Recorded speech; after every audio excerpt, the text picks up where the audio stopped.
Hello, everyone. It's your man, Spin Nation here. Hope everyone is doing well on this Tuesday night lights from Assiniboia. Hope everybody up there is doing fantastic. Hope everyone in here is doing fantastic. I'm doing fantastic. Just got back from a great weekend at the Travers at Saratoga Sovereignty. How good is he? The best 3-year-old in the country by a mile right now. Just amazing to see. And so happy to have you guys join us tonight here. We're going to bring our friends. I'm a one-man crew tonight, but I will be with you guys tonight here and look forward to this. Let me see who we got already. Look at this group. I love it. We got Bobby D, Exacta Box 613. Felipe, how are you, sir? He's got 642. We got, let's see. We got Felipe. Yeah, how are you, mate? And we got Bobby D. Riding high. How are you, sir? Hope all's well. Bobby Jackson, how you doing, sir? Don't worry, you haven't been doing good. Tonight's going to change that all for you. We got our man, Scott Letty. Red Sox are on a roll right now, my man. Bob Jackson. Yeah. Jay Worm, how are you, buddy? Great to see you. Thank you for joining us. Neil's in the house. Love to see it. We got everybody in here. 7 minutes to go. Race 1. As always, we have our $100 bankroll. Senior Stable, Mike got right by me today in a great battle up at Horseshoe today. Mike has been on an absolute roll, which has been great to see. I won once this week at Saratoga, but always great to see you, man, in the cashing.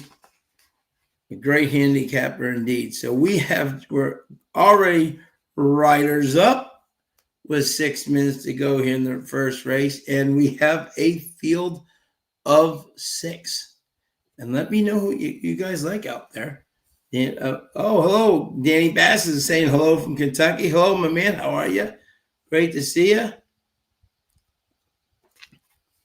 Great to see you, Felipe. And okay, and we got maiden claiming 7.5, purse 10,000, 3-year-olds and up 3-year-olds. And the favorite right now, of course, Neil's got a 634 try box. Love it. The favorite right now is the JW Worm's gonna be at the Horseshoe on Thursday. Great. They got some great turf action going on there right now. And the favorite right now is Amplify for Ryan Desjardins and Sven Barleroop at 6-5. The second choice right now is the 3 Not True, Marion Johnston and Antonio Whitehall. And the third choice right now is the 1 Dreaming Out Loud for Judy Hunter and Ronaldo Cumberbatch. So we'll kind of take a look at this race here and see what we got cooking here. We'll quickly take a quick look because it's a short field, which is great. The 1 Dreaming Out Loud, Judy Hunter, Ronaldo Cumberbatch, came in second in the maiden special in July, and it was dropped down to a maiden 11.250 race, which is a little shocking off a good maiden special score, but came in 5th. Forced to Pace was 3 wide early and just faded, which is a little bit shocking there. The 2 Pleasant Times, Stephen Thompson's and Bell. This horse is really going to have to step up if it's going to be a player for sure. 3 Not True, Marion Johnston, Antonio Whitehall at 7.5, which is Antonio's specialty for sure. And this horse has only run one time with Pruitt, and they were bumped at the break. So I would probably give that one a little pass, if you will, on that one. So Not True could be an interesting player here at 7 furlongs. Just speculating, the 4 is down to 8-1. Wendy Anderson and Cicheron did not do well at 7.5 furlongs here, but ran well at 6. See if the second time's a charm.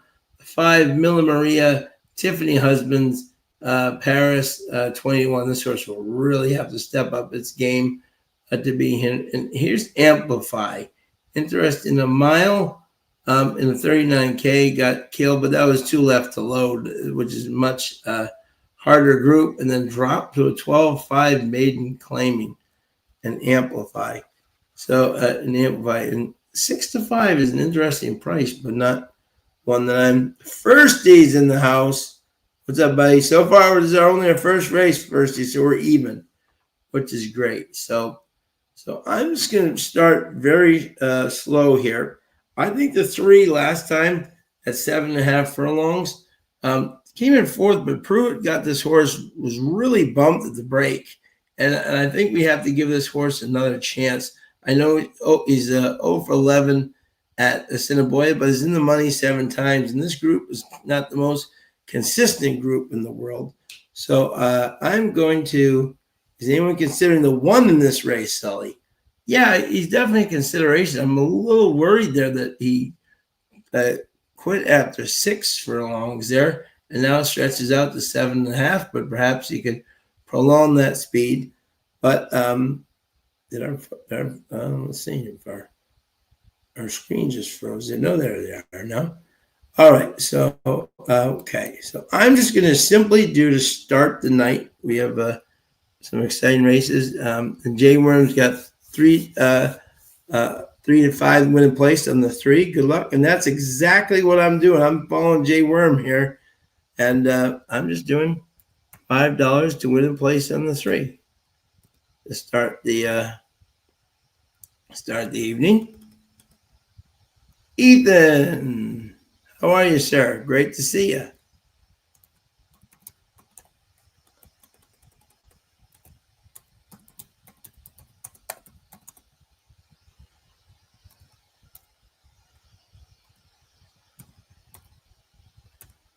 The 5 to win in place. There we go. There we go. And that is our bet for the right now. So what we're going to do. Yeah, amen, Jay Worm. Let's go, baby.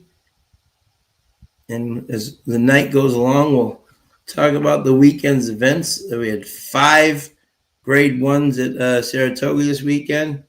There's Keith. How are you, sir? Always great to have you. The mayor of Turfway. All racing at Turfway December 3rd. He's very excited. Very exciting. The Assiniboia's having a little bit of trouble with their feed right now. Yeah, I would agree with that, Mike, for sure. And yeah, now our picture's back. There it is. Hey, Mike T, how are you? Exacta 1 over the 3.56. Yeah, I think this 1 definitely has a chance for sure. I just don't like the fact that he went backwards. There's Curtis Sinnett. How are you, buddy? Try 136 with 13625 with 13625. There's Kevin Plaucha. The official pick, Kevin, here is 5 to win in place in the 3. We're just starting nice and even. And look at Kurt's got 1 with a 4, and Stretch got a $5 try.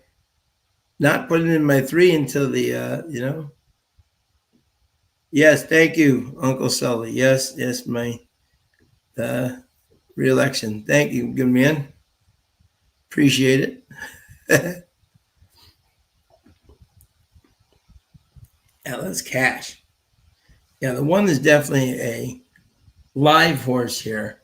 The question I just had on the 1 is, I thought off that second place it would move forward and instead move backwards. But force pace 3 wide early, so we'll see what happens there. Already 61 in the chat. Loving it. We're in for a big night of fun racing here. 2 minutes to post, which means usually 5 or 6 minutes up there. But looks like a nice night for racing out there. So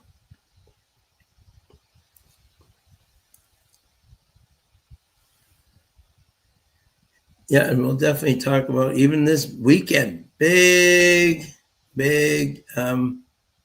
AMS is 7 miles from Turfway. Oh, there you go.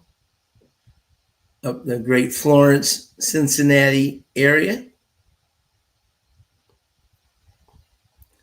So many, one of my friends got on a plane to Kentucky, and the stewardess said, "We're going to be leaving for Cincinnati soon." And he thought he got on the wrong plane because the airport is technically in Cincinnati, but it's kind of funny how that works. My friend thought he got on the wrong plane. 0 minutes to race 1.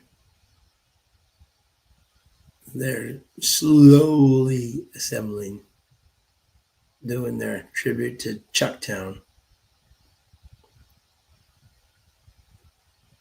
3-1 right now on the 1, which is great value for you people who love the 1. 3-1, 4-5 on the 6, and 5-2 on Mr. Whitehall.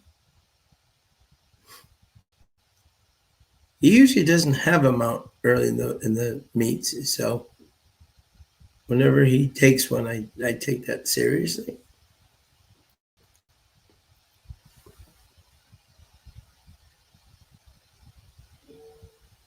You'll get closer and closer to the post because it's 7.5.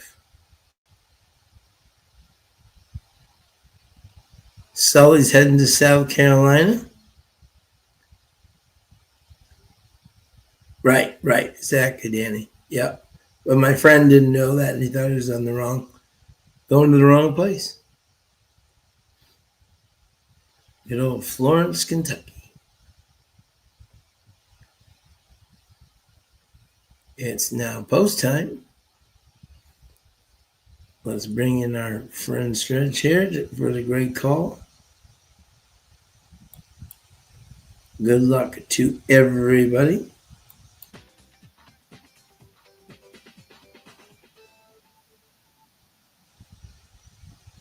I will wait until they're actually in the gate.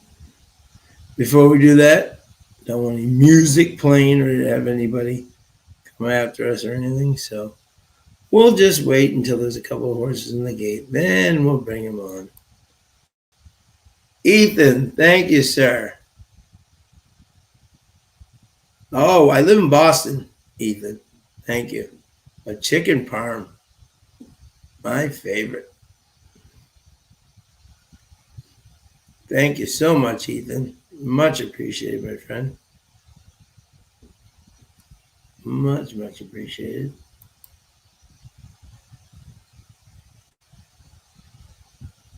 So appreciated, my friend. Always love having you on with us. Okay. We have the 1 a little bit restless here at the gate.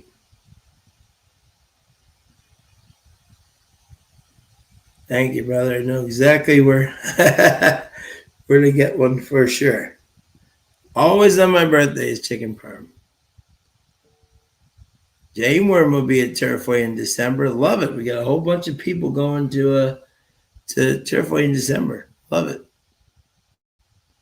They've really stepped up their racing game with their purses, and Ethan's got 6-4 double. Don't they? That's why it's handicapping, but which is great. If you like what you like, you stick with it. Don't let anybody else tell you different.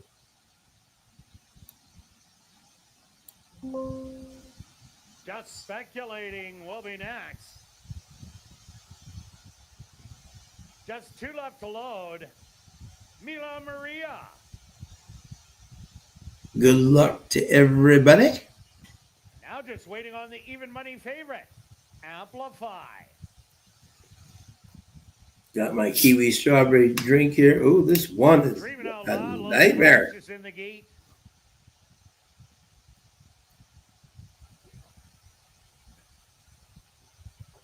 Amplify is in.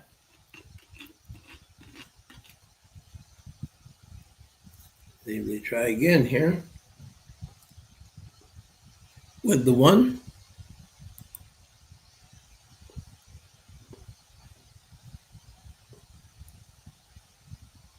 One guy climbing up here. I can't tell whether the jockey's there. He was on the sideline for a little bit there. Not what you like. You've got the 1. Ooh, kiwi lemonade with tequila. Nice, Ethan. Into the running of race number 1. There we go. So the one jockey's sitting on the railing right now, trying to get the cobwebs out of him. That's a.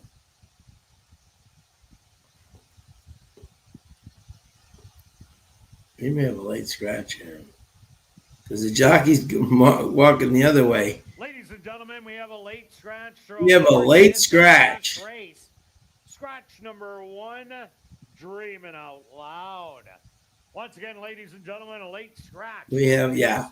Hey, Tom, how are you, buddy? Number 1, Dreaming Out Loud. Number 1, Dreaming Out Loud has been scratched. Out loud, there will be a complete refund. And as we are waiting on Dreaming Out Loud to come out of the starting gate, you still have time to change your tickets. A late scratch here in the first. Yeah, one being naughty. Yep, never fails, Bobby. I know. Bob says the one is being naughty. Yep, better safe than sorry. Absolutely, Felipe. Always safety first for the animals. Yep, for sure.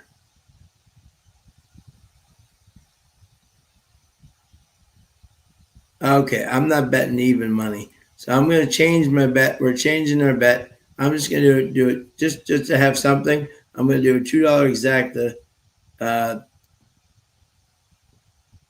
And I'll do a $2 tri-key 3 over the 2-6. There you go. I'm going to make it very simple.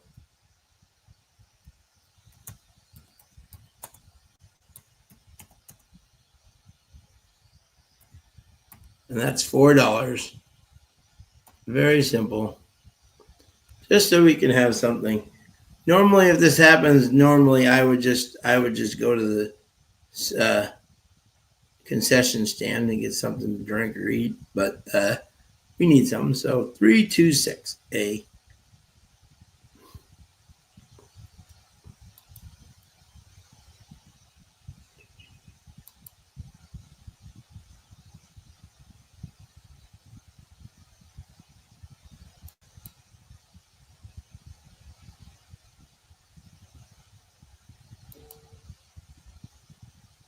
And as we see at the bottom there, our current bankroll is $100. Oops. What is happening there? There we go. Or hit the bathroom. Absolutely. O'Neill's got red, white, and Merlot here. Post time approximately. Yeah. 2 minutes away. Yeah, we're just some jockeys in New York going to run. Yeah, they could, Danny, with the purses down there, man. I'll tell you right now, it'd be it's pretty tempting down there. The Kentucky's really stepped up their purses, and the connections have been staying home the last couple of years. That Turfway meet last year was really, really competitive. And a lot of big jockeys were in there, and big connections. Cox ran a lot. Sherry DeVoe ran a lot. Brendan Walsh ran a lot. So they're really staying home, which is a tribute to Kentucky racing and their purse structures.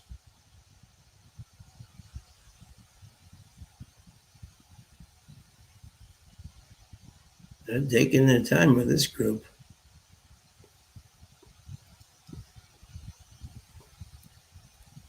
December 3rd, I believe, Scott. I believe that's the first day. We got Kentucky Downs starting this week. The big, the $3.5 million Nashville Stakes.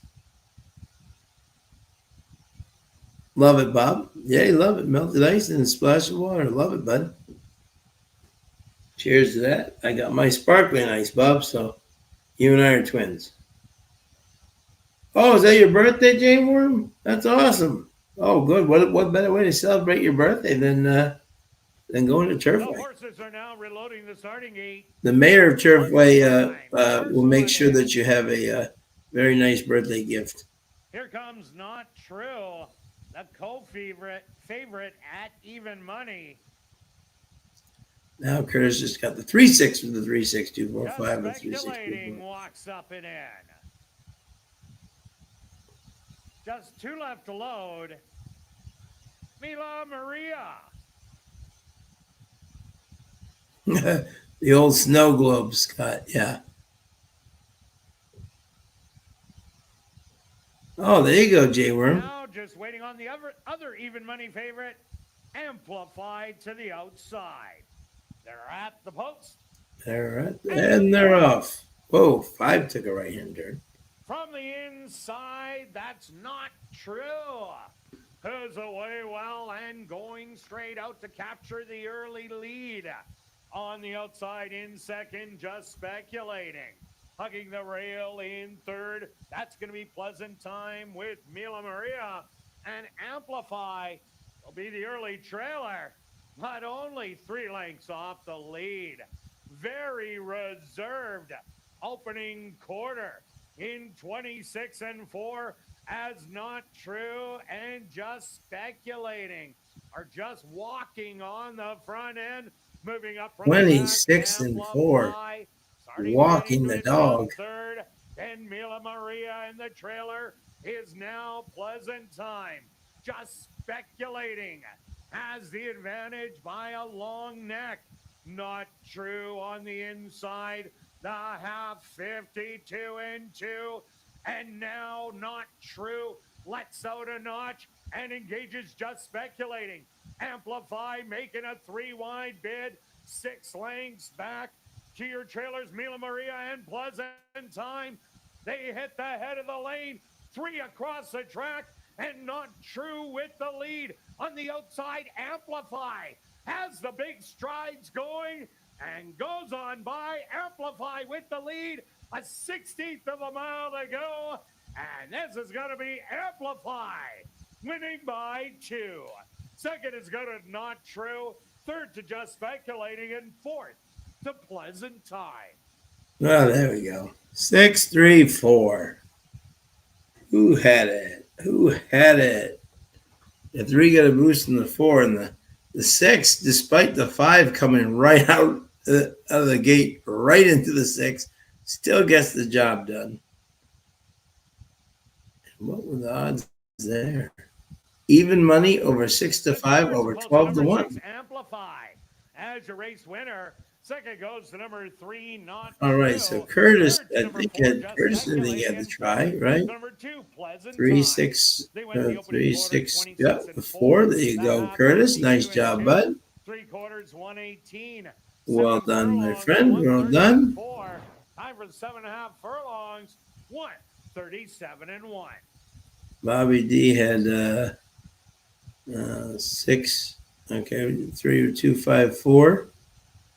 Yeah, we didn't get our try key. That's okay. We'll live to see another race. Ethan had a 6-3-1. Oh, Ethan, did you switch anybody with your trifecta? You had 6-3-1. Did you switch it hopefully to 6-3-4? Oh, yeah. Now they got my chicken parm. Oh, yeah, Sully. Oh, man. There's no better Strega. Yeah. Go right there and get some real chicken parm and just love life. If you haven't been to the North End in Boston, folks, take a trip. It's well worth it. Amazing. It's only like 2.5 blocks, but it's unbelievable.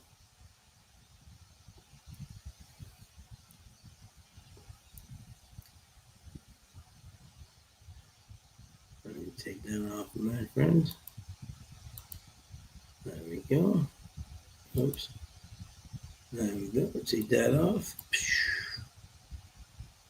Yeah, the 3 did a great job. You know that hey, James White, you know that when Antonio is hugging the rail, he means business. You know, he was trying everything, just the 4 had too much horse. Love it, Ethan. Thank you, sir. He did switch to 6-3-2-4. Love it. Neil needs a holiday, Mr. Mayor. There you go. Love it. Now And entering the he's race going in to position proclaim Jay the Worm official winner uh, of the the best birthday name of day Manitoba at North Turfway. Isn't that nice? City Look at what Bridge Mr. Mayor Managers does for Race. people. That's number 6. Mayor Turfway. Amplify. Amplify is a chestnut filly, 3 years old, by Let's Kentucky shut him Mare, off. out of the Mare mobile app. You'll be By back in a little bit, Global. my friend. Okay, there we go. And let's see what the pays are here. You did have it, Neil. You had it picked perfect. Look at that. Well done, Neil. Take a bow, my friend. 63420. Okay, there you go. Let's see. I'm going to bring Neil's thing up so I can compliment him for his excellent pick, which he deserves. So rightfully so. Where'd that go? Yeah, well, the one leaving, that made it much easier there.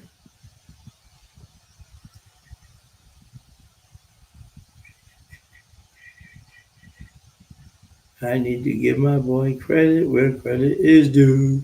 Look at that. 634. Ice cold trifectas. Good job, Neil. Start the night out with a winner. Enchiladas for dinner tonight. Hey, buddy. How are you, Todd? Always great to have you here. Neil, the real deal for nothing, folks. When this guy is on, look out. Love it. Love it. Not only does he know Assiniboia racing, he also cashes on it. So, absolutely, Sully. So we move on to the second race, and gotta fix the banner there for us here, huh? With our $4 tragedy. All right, the bank is now down to $96. That was one of those races, though. If I was doing it, I would definitely have probably headed to the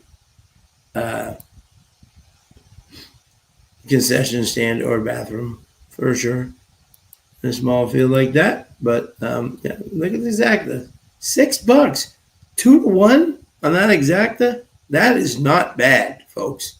I know it sounds 2-1 on that exacta is not bad. That's actually a very good value play for what was going on there. There we go. Louis Rivera Jr. He is a great young kid. I saw him a couple of times this weekend in Saratoga. Very bright future, great head on his shoulders, and very personable with people. Hope that kid goes a long way. He's a very, very nice kid. He's riding in one hell of a tough colony, but the talent is definitely there. And if he puts his time in and works hard, I think he can get right up there with them. He's a good kid. So we move to easy money. Exactly as we like to say, as Pete Yellow down at Gulfstream says, easy money. Exactly. So we move on to the second race. 1.16 miles. The Miss Imperial Overnight. Purse $24,000. Fillies and mares, 3-year-olds and up. And no scratches. AMQ, Patterson's been getting it done since coming on. Watch out for him in this race. Yeah, he has really been good. Super silver haze for now. Ice cream cookies for the last race. Love it. Or as Todd Schrupp loves to say, yummy. And MQ, will Judo do it again tonight at ASD? He's got a real good chance, my friend. He has got a real good chance. She's got a real good chance, excuse me. But let's see what happens here. We got in the next race, yeah, exactly, is Judo, the 5-year-old getting out of Street Sense. Definitely has a huge chance. But we'll get to that race because right now we got a field of 7. Um, I think he's got a great chance, MQ. Field of 7 here. We'll kind of look at the field here, see who our favorite is right now.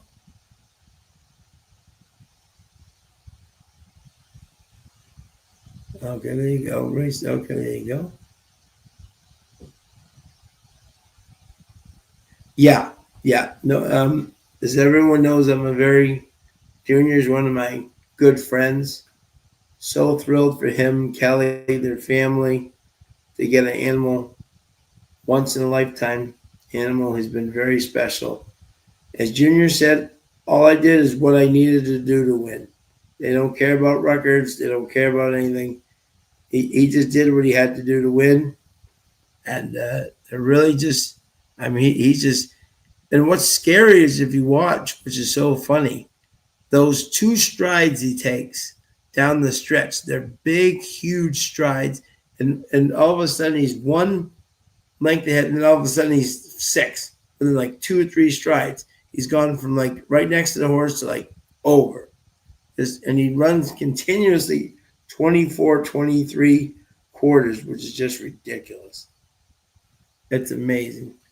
Danny Bass got a 5-4-1 box try. Todd's got 4-5 with 1-6 with 4-5. Easy money. Quoting the great Pete Aiello. We have a field of, okay, let's go look at this field, see what we got here. Okay, we got Midshipman's Lady, who's 5-2. Ronaldo Cumberbatch running for Jerry Gurneau. And these two are 14% together. And this horse ran a second last time at big odds to Bling Dancer at a mile and stretching out to a mile and 16. So that could be interesting. Ethan's got a 4-5-1-6 straight. Good luck, my friend. Number 2, Magic Chrome. The old 5 furlong to a mile and 16th stretch out. Interesting. Okay. And then look and see, they got 1-3-6 and 1-6-3. Okay. Jay Worm's got 5 doing a place in the 5. Who likes the price here? I like it.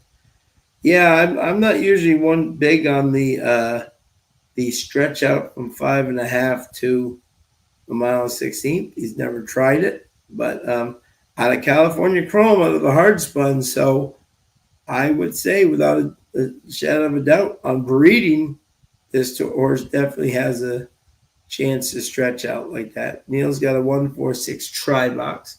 Good luck, Neil. So this is an interesting stretch out, but he's got the breeding to get the mile 16th, that's for sure. Majestic Appeal right now on the board, 13-1, 25-1 morning line. Bennett riding for Carl Anderson. This horse is 7 furlongs last time.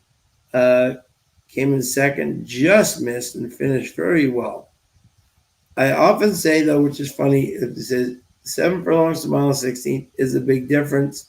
It's around a couple of turns. It's a whole new atmosphere, so it'll be interesting to see if that horse can. Bennett is known for getting horses the money, though.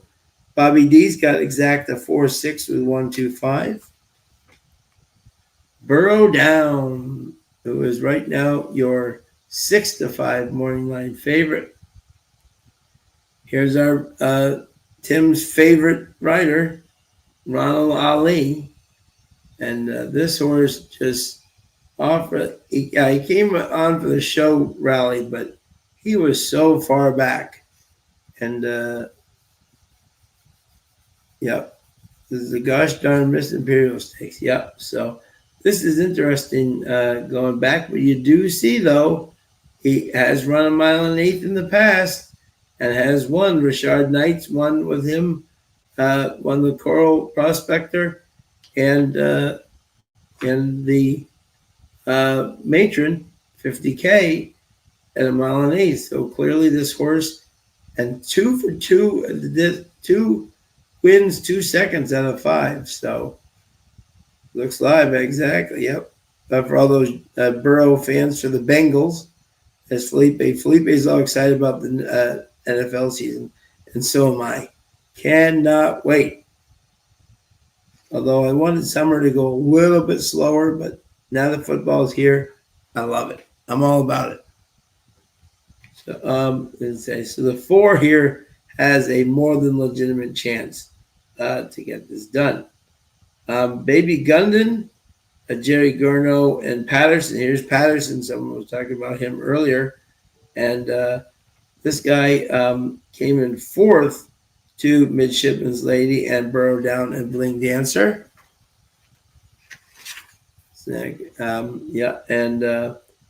This horse, again, came in 4th last time. Mile and Lone Star did win against the optional 7 and has run at this distance well. So 6 wins, 7 seconds, 4 thirds, almost 180, almost $190,000. So this horse is definitely, and you could definitely say in a 50K stakes race, the Baby Gundon may have needed one. So yeah, I can see someone had 5 to win in place on the 5. I can see that bet. Everybody on the curtain stretch picked a 4, but I can see that bet on the 5. And the 6, Marvelous Lady, Keplin Jr. and Ballroop hitting 30% together. So there's a combination you have to respect. This horse was behind everybody and just 3-4 wide and faded inside.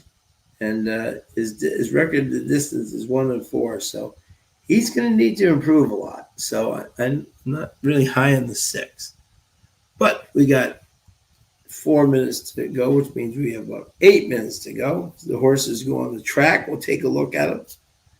Daily Double pays $5.05 on time.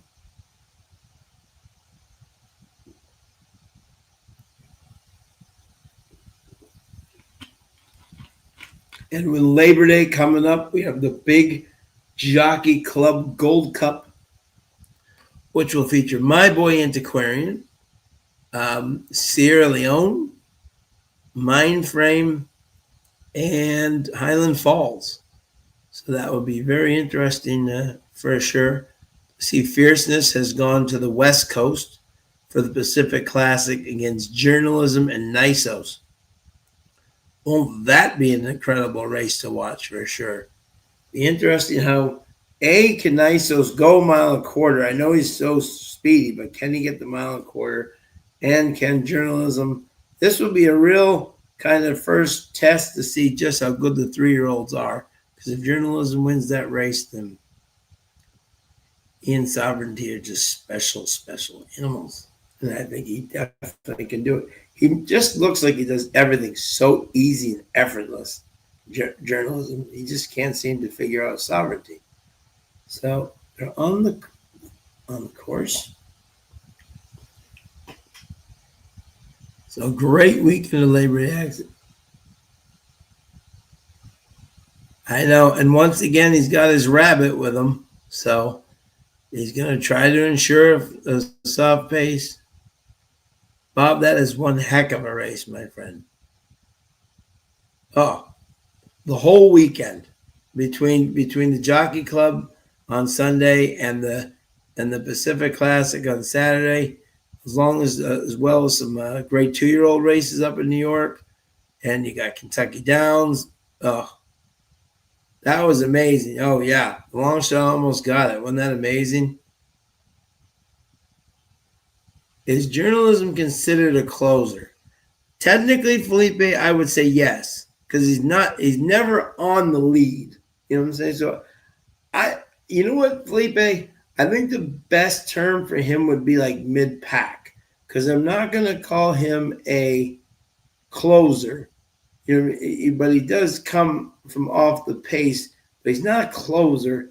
I would say he's a mid-pack kind of stalker, you know, who makes that one big move, and then just the problem for him is that Junior followed the move every single time and just went past him. So, but I would say Felipe, he's more of a mid-raider. Perfect, Felipe.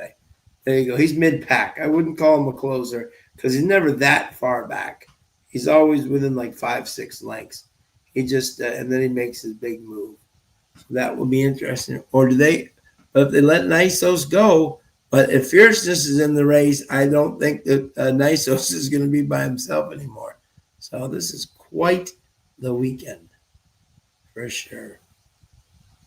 Yeah, that's perfect. Yeah, Raider. He's a Raider. Perfect, Felipe. That is the absolute. Yeah, he will rate him, make that one move, and hope it's good and that nobody can run a 24 quarter last quarter like journalism does every single time, which is just so scary. Yep, he has to stay close. Yep, he does, Felipe. Yeah, he gets too far back. I mean, his kick is just ridiculous. You know what I'm saying? Down the stretch, but Delmar's stretch is short. So even though he has a huge kick, he did it at Pimlico, he did it at Monmouth, but hey Paul, how are you?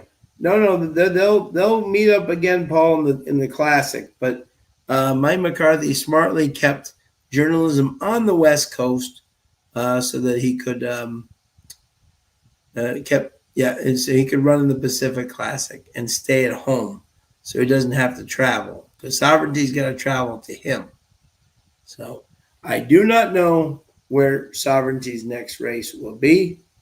They may just give him one race, maybe down Aqueduct. They may go straight to the Breeders' Cup. So we'll see. Be interesting to see what they do. Journalism is going to the Breeders' Cup for sure. He's running the Pacific Classic, and then all systems go. If he runs well there, all systems go to the Breeders' Cup Classic.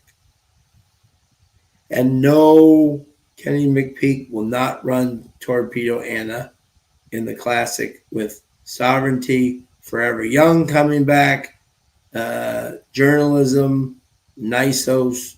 That field will just be Mind Frame, Fierceness if he runs, Sierra Leone. There's too many people. James White's got an exacta key 4 with a 2-6. Like it, my friend. Okay, so there we go. So, all right, with 2 minutes to go. Yeah, I think the 4's got a big chance here, but I'm keeping it really simple in these early races. I'm going to get a little bit more brave in the end. So I'm just going to do a simple, again, just a $2 try key. I'm going to try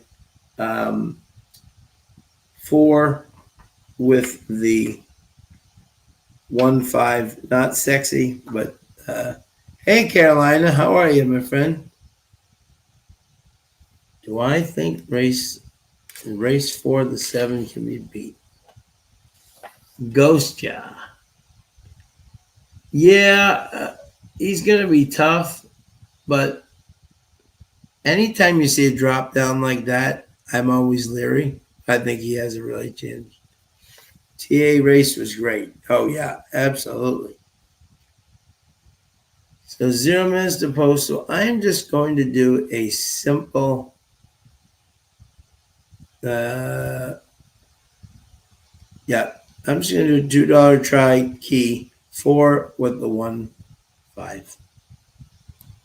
Not a $2 try key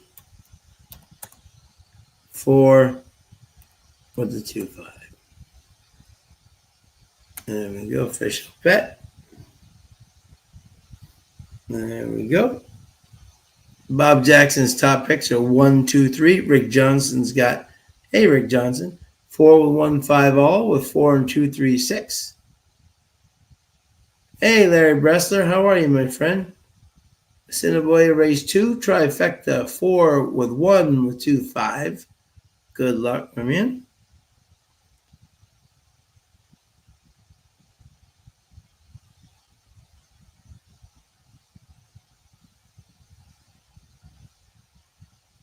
Oh, sorry. I meant 415. I don't know why I put 425. I'm trying to do 8,000 things here.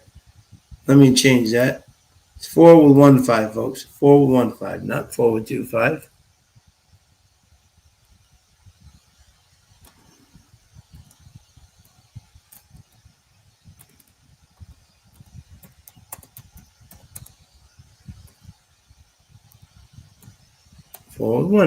There we go.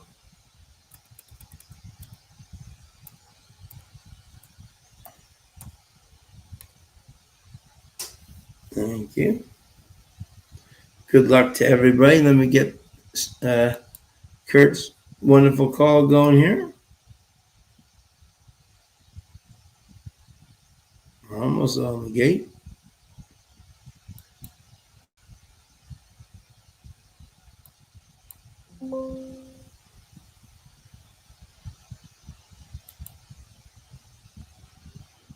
Marvelous Lady is now in. They're at the post. At the post. Even the outrider horse is having problems tonight. We got, must be a interesting night up there.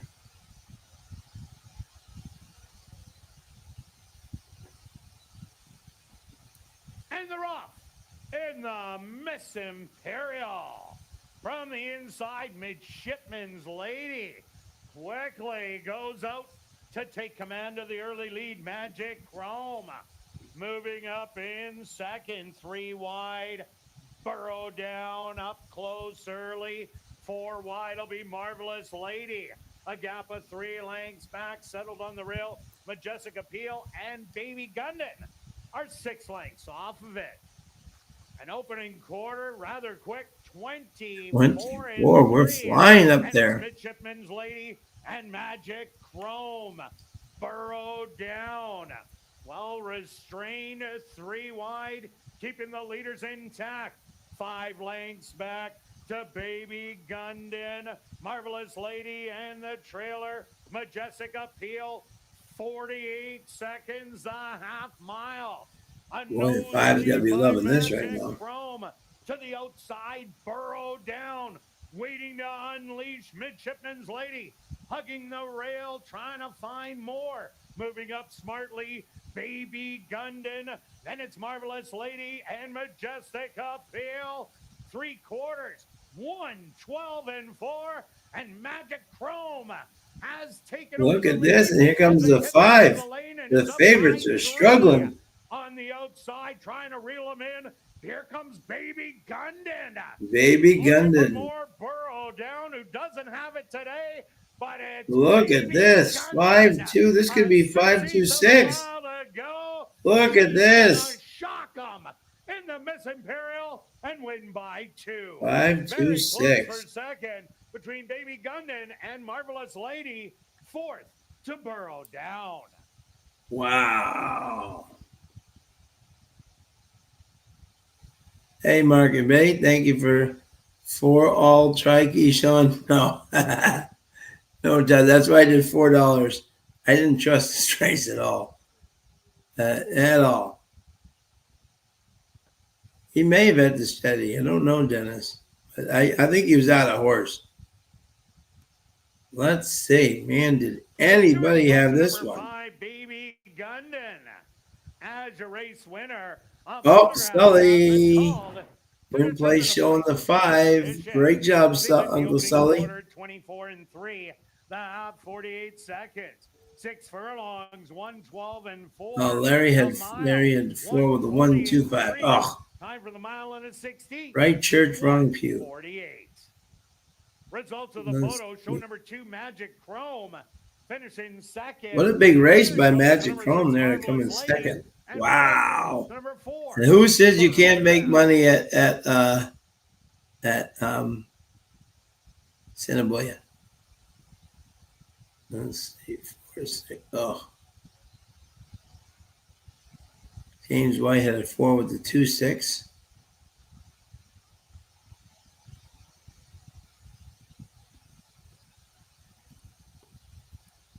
Six has a good chance to break to the lead. Yep, I agree, Todd. Yep. 6, nice from 3rd there. Bobby D had 4-6 with 1-2-5. Oh, it's the wrong order. Neil had a 1-4-6 try box.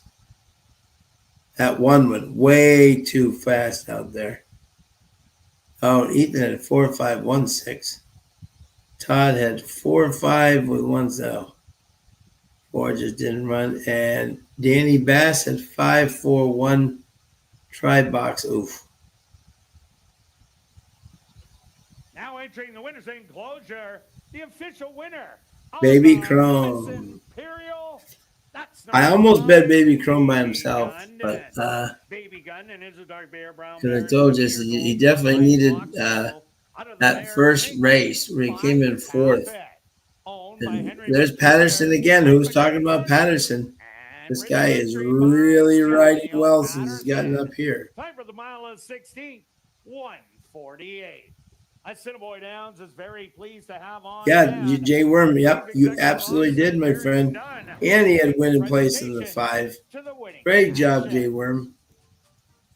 Yep, you did. You told us to watch Patterson, and look at if you watched them, 1360, 660, and 620. Nice, exact. If anyone's got it, 56.95 for a buck. 20-cent trifecta. Hello, $47. And the 20-cent super, 5264, $73. Even the double, 65, $18.30. No changes in race 6 or 7. And again, no changes in race number 3, which is what we love. So, all right. Yeah, meanwhile, Riders Up Ali. There you go. I am a big follower of the New England Patriots, Paul. The Patriots and the Giants are my teams. So 2 Super Bowls were very hard for me because the Patriots are I live about 15 minutes away from the Patriots. But my mom and dad grew up diehard Giants fans because when they were kids, there was no New England Patriots. So the team that they got to watch every weekend was the New York Giants and Pat Summerall and Frank Gifford and all those, why he did all the Hall of Famers. So they grew up Giants fans because there was no Patriots. So there is definitely in my family a love of the Patriots and the Giants. I am a very big follower, Paul. Have about 5 fantasy teams working throughout the year. Love the NFL season. And we're just a couple of weeks away. And already that early pick 5 is looking good. Even the early pick 3 is looking good. After that one, yeah, Trusty, college football coming up, man. You're in SEC territory. Some great football coming up there. And we got Texas versus Ohio State, I think, like right away or something. What a game that is. Sean Waffle says Skippy has the thumps and not his first time. Why he ran poorly in C. Yeah.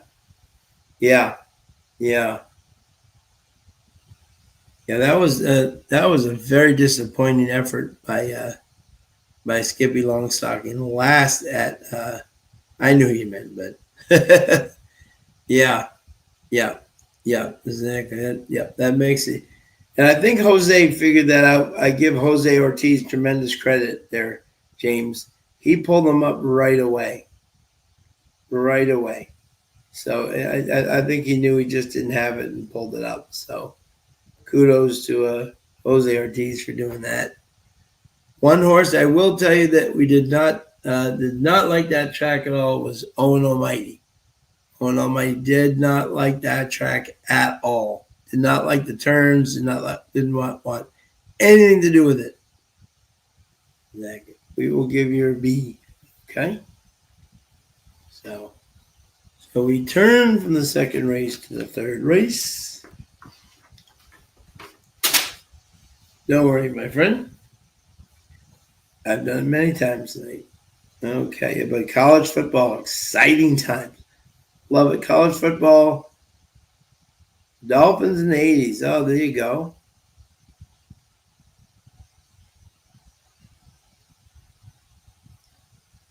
That's when Rooney thought that everybody on the English team should be from Manchester United. And they said, Rooney, they're not all from England. They can't be the national team. I always love that. Nebraska playing Cincinnati and Arrowhead, Kansas City, Thursday header. Oh, there you go, Rick Johnson. What does the N on the helmet of Nebraska stand for? Knowledge. See, because it's a K. That's what Nebraska people think. But a mosh. So, yeah. So we move on to the James White is like hiccups and horses get them in the heat. Yep. That is a very common thing. Very common thing. So when you watch the Nebraska Cincinnati game, just remember the N stands for knowledge in Nebraska. All right, we move to the third race, a mile 16th, the Already Dia Overnight. First, 24,000 3-year-olds and up. 3-year-olds, and the question was raised earlier. Can judo be beat in here? And we will find out very shortly here. 1 to 5. How exciting is that? Well, the four scratching out as a big deal. Yeah, arrest. Yep, because that will take some speed out of here, and leaves us with a field of 5. Man, there you go. Love it, Sully. The Red Sox team is Liverpool. So both Kurt and Stretch have 253 and 253. So that seems to be the consensus here. Let's check out the field here. See if we can break it down and see if there's any holes in their argument. Number 1, Brinson, 18 to 1. Boothoo and Andre Ellis. This horse has run well. I mean, one non-winners are 2 at 8 to 1. Kept the task with Boothoo on board, but I think this horse got to step way up to even have a chance in here. The 2 judo, I mean, could you be any more consistent than this horse? 4 wins, 5 starts, 1/3, 6 out of 8 in the distance. But does only have 1 win. So, and he's going to mile 16. So, why he looks awful tough in this race, you never know. Could that distance be too long? You never know. And then the 3 Riverside, Rick Wise, bringing this horse over from Century Mile, previously trained by Gonzalo Anderson. And he gets Antonio Whitehall to ride this horse for the first time. They are 18% together in 33 mounts. So they have had some success together.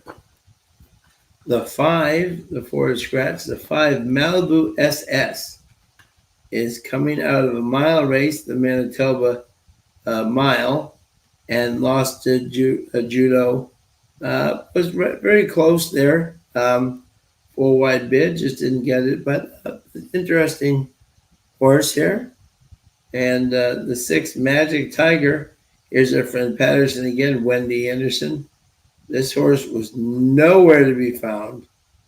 5, he's bumped. This horse has just had some bad races in a row. So I think he's going to have to step up or run a clean trip tonight to have any chance there. Yeah, I hear you, Paul. That's the sentiment of a lot of Man U fans. They do not like the fact that an American owns their team. And Martin and Glazer and the family definitely have not helped their chances accordingly. That is definitely true. Jay Worm says no. Like, okay. Got it. Got it. Hello, Groundhog. How are you, my friend?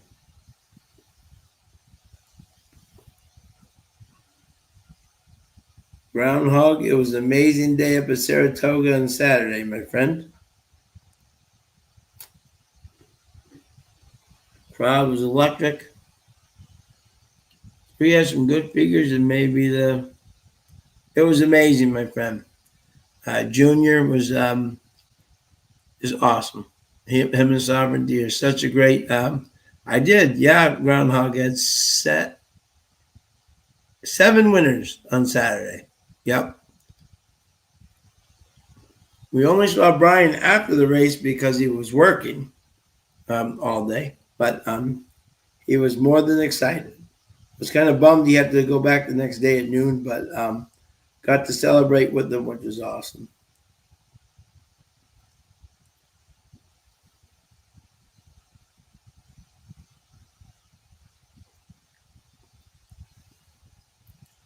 Yeah, but he's back. I think he's working somewhere this week down there in the warehouse or something like that. So, but he did get up to see Junior and Kelly, and Kelly Alvarado, his wife, sadly lost their dog Luke. She was named after Luke Longley from the Bulls. They're originally from Chicago and a huge fan after 15 years. So that was very tough for her, but Junior brought her a nice present and a smile to her face by winning the Travers with Sovereignty. So, yeah, Groundhog. She's had very tough nights. That was her first kid. Junior bought her the dog with the agreement that she would name the dog Luke, not her first kid Luke. So. Can the 5 beat the 2? Danny's asking. So let me see here. Our thoughts out to Kelly for sure on that. Can the 5 beat the 2? Okay, well, let's see. Over 2 at the distance. 1 for 2. 1 for 2 with a third here at Assiniboia, which is a key thing.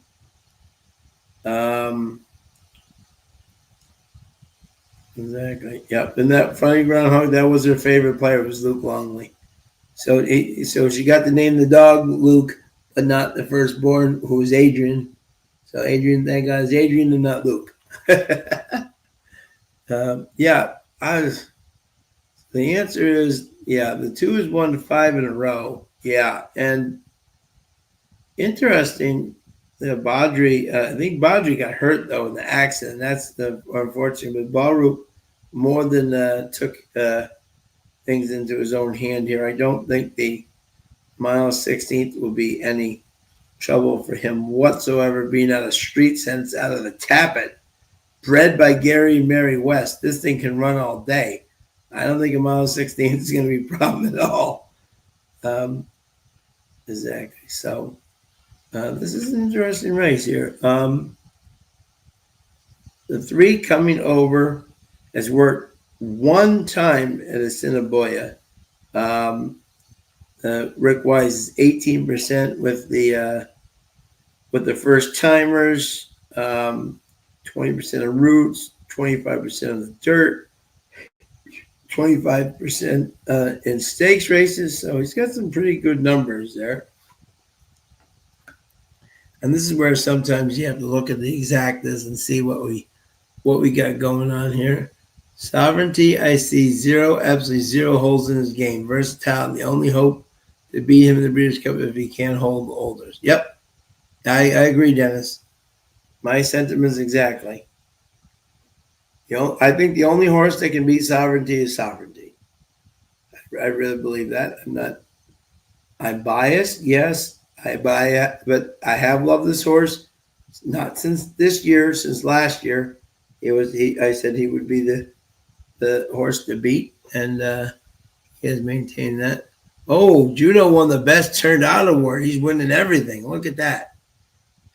So, All right, so let me see what we got going here. Let's see if any money is to be made. I'm trying to get through these races kind of slim. Okay, there's the $1,000,000 question, Paul, and I will give you the honest answer because I have friends in that situation. If Sovereignty wins the Breeders' Cup, will he be retired to stud?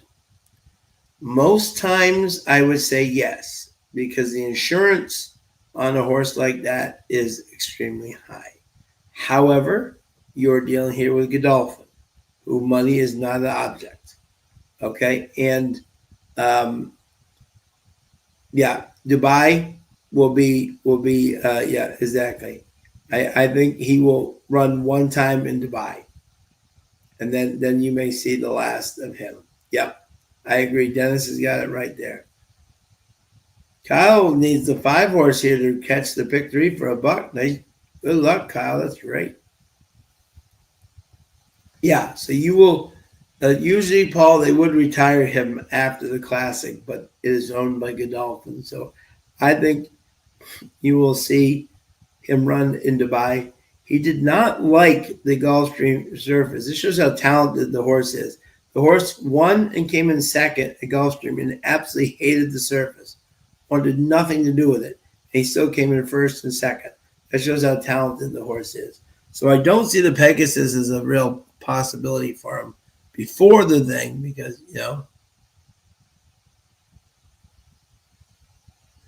I hear you, Dennis. Yeah. So, all right. So Stretch has got 2, 5, 3.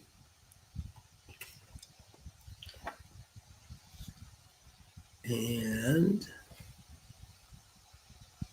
we'll take that off there. 95 people joined us tonight. Kyle's 5's looking awfully good here. All right. Let's see. Jerry Gorno, Cumberbatch, 14% together.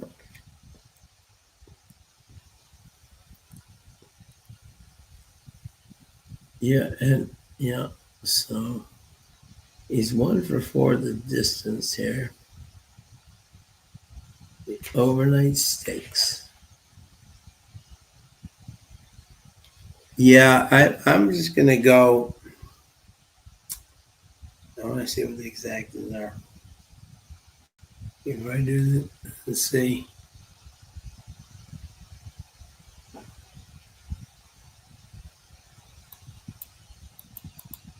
Win or lose, still retire? Yeah, James, I think he retires if after Dubai. Win or lose. Yeah.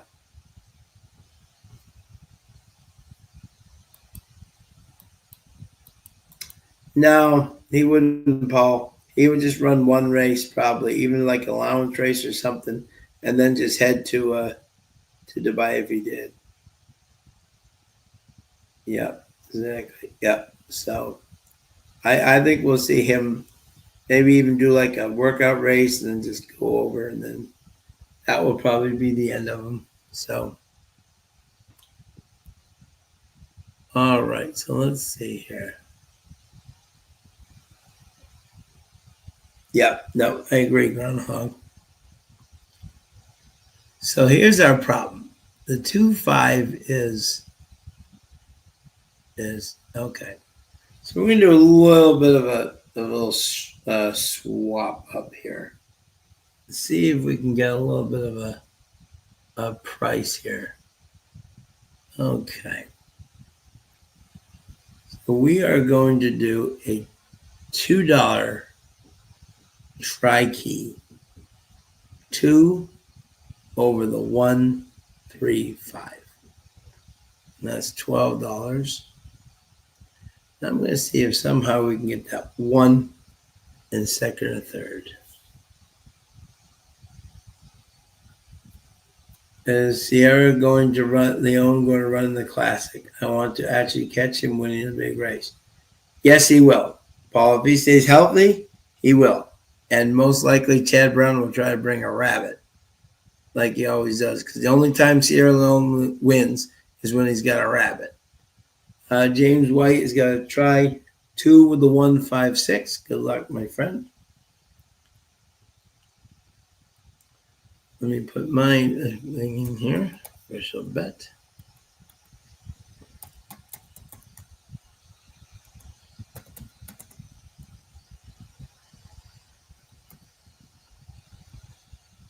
Two, 135.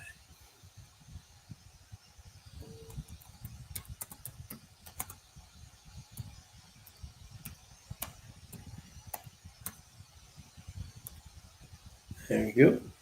$12. Look at the pick 5 pool growing, 123 grand. For the big one.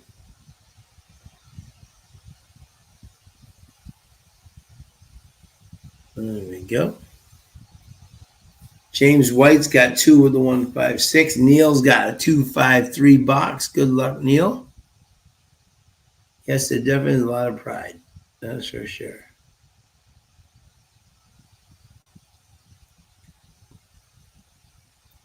Uncle Sully's got a win place and show in the 6. Good luck, Uncle Sully.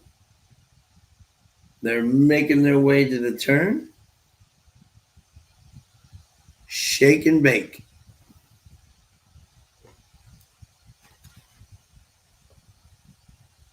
Shake and bake. I haven't heard that in ages.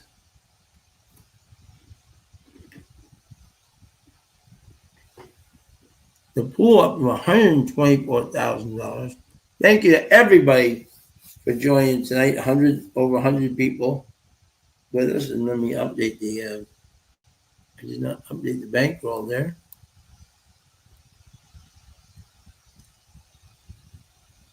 Let me see here. Update that for us.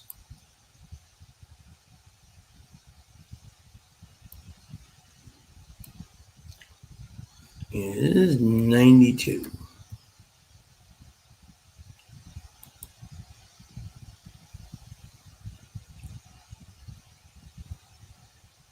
There we go. Starting bankroll.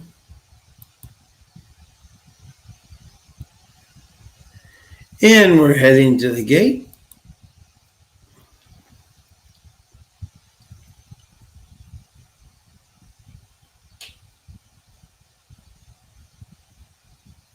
Yeah, no, I hear you, Paul. That is a Adrian O'Brien staple move for sure. So here we go, my friends. Again, the official bet here for everybody is 2 135. Good luck to everybody. We're heading in here. We'll get Kurt's call here. And now just waiting on Magic Tiger. Magic Tiger. My dad would bet that horse. They're at the post. His nickname is Tiger. And they're off in the already dear. From the inside, Judo. Got away well to his inside. That's going to be Brinson. Hugging the rail in between horses. That's Riverside. Now moving up, Malibu SS. Moves a little bit closer now in 3rd. Then it's Magic Tiger in 4th. And your trailer will now be Riverside. The leader, Judo. 25. The opening quarter in 25 seconds. Malibu SS. 2.5 lengths back in 2nd. Hugging the rail. Brinson in 3rd. Magic Tiger up close in 4th. And Riverside can still see them all. 8 lengths off at the half. Sped up 49 seconds, a 24-second second quarter. And Judo has the lead, but it's shrinking only by a length and a half. Malibu SS in an all-out drive in 2nd. Moving up in 3rd, that's Magic Tiger, then Brinson and Riverside, the trailer. It's Malibu SS and Judo duking it out. 3/4 and 113. 113. The head of the lane. Malibu SS puts a nose in front. Judo trying to come back. Back on the inside. It's these two 10 lengths ahead of the field. A 16th of a mile. Malibu SS, relentless, is going to get it done in the already Dia. Judo second best. 5.26. Magic Tiger, and fourth to Riverside. Wow. Hey, Ron the man, how are you? 94K to show on the 2. Wow. And the 5 just said, no way, not today. Someone asked, can the 2 be beat? And the 5 said, absolutely, I can. Oh, James White, man, so close. 5-2. The Stewart's supposed to number 5, Malibu SS. As your race winner, second goes to number 2, Judo. Third to number 6, Magic Tiger. And fourth to number 3, Riverside. They went the opening quarter, 25 seconds. Only had the 6. 49 seconds. 6 furlongs, 113. Time for the mile. Danny, nice job with your 5. 50 to win. No 7 in a row for Judo. No, he went a little bit too fast there in the beginning. He had a weird beginning. I don't know if anyone saw that. He went sideways out of the gate, and I think that cost him. Closed 103K to show, yeah. But I don't know if anyone saw the beginning, but the 2 went out the gate completely sideways. And Kyle gets the pick 3. Well done, Kyle. Nice job, bud. Excellent work, Kyle.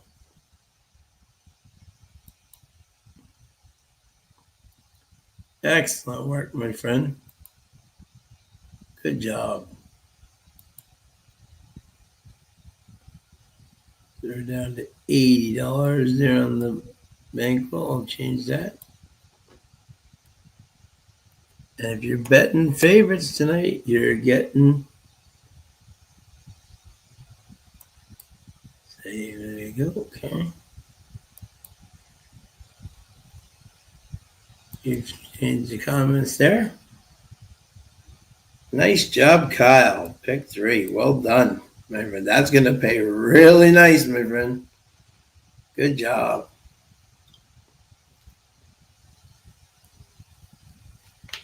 Great job. That was not an easy pick 3 either. That's what I love about this, 5 to 2 over 2 to 5 over 20 to 1 over 6 to 1.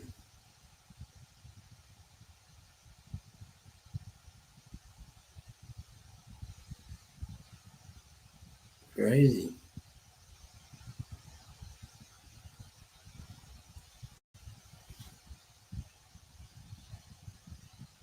Now entering the winner's enclosure, the official winner of the already Dia. That's number 5, Malibu SS. Malibu SS is a big gelding, 6 Whoa. years old.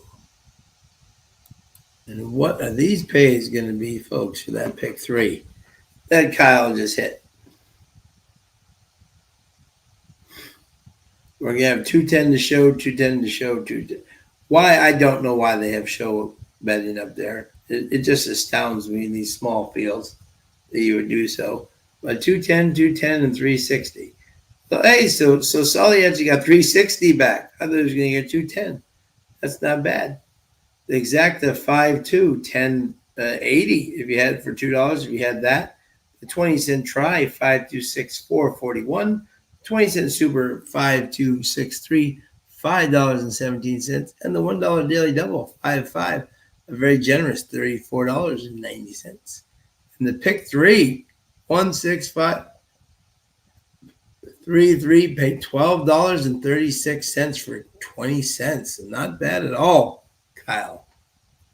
Good man. Good man. Excellent pick 3, my friend.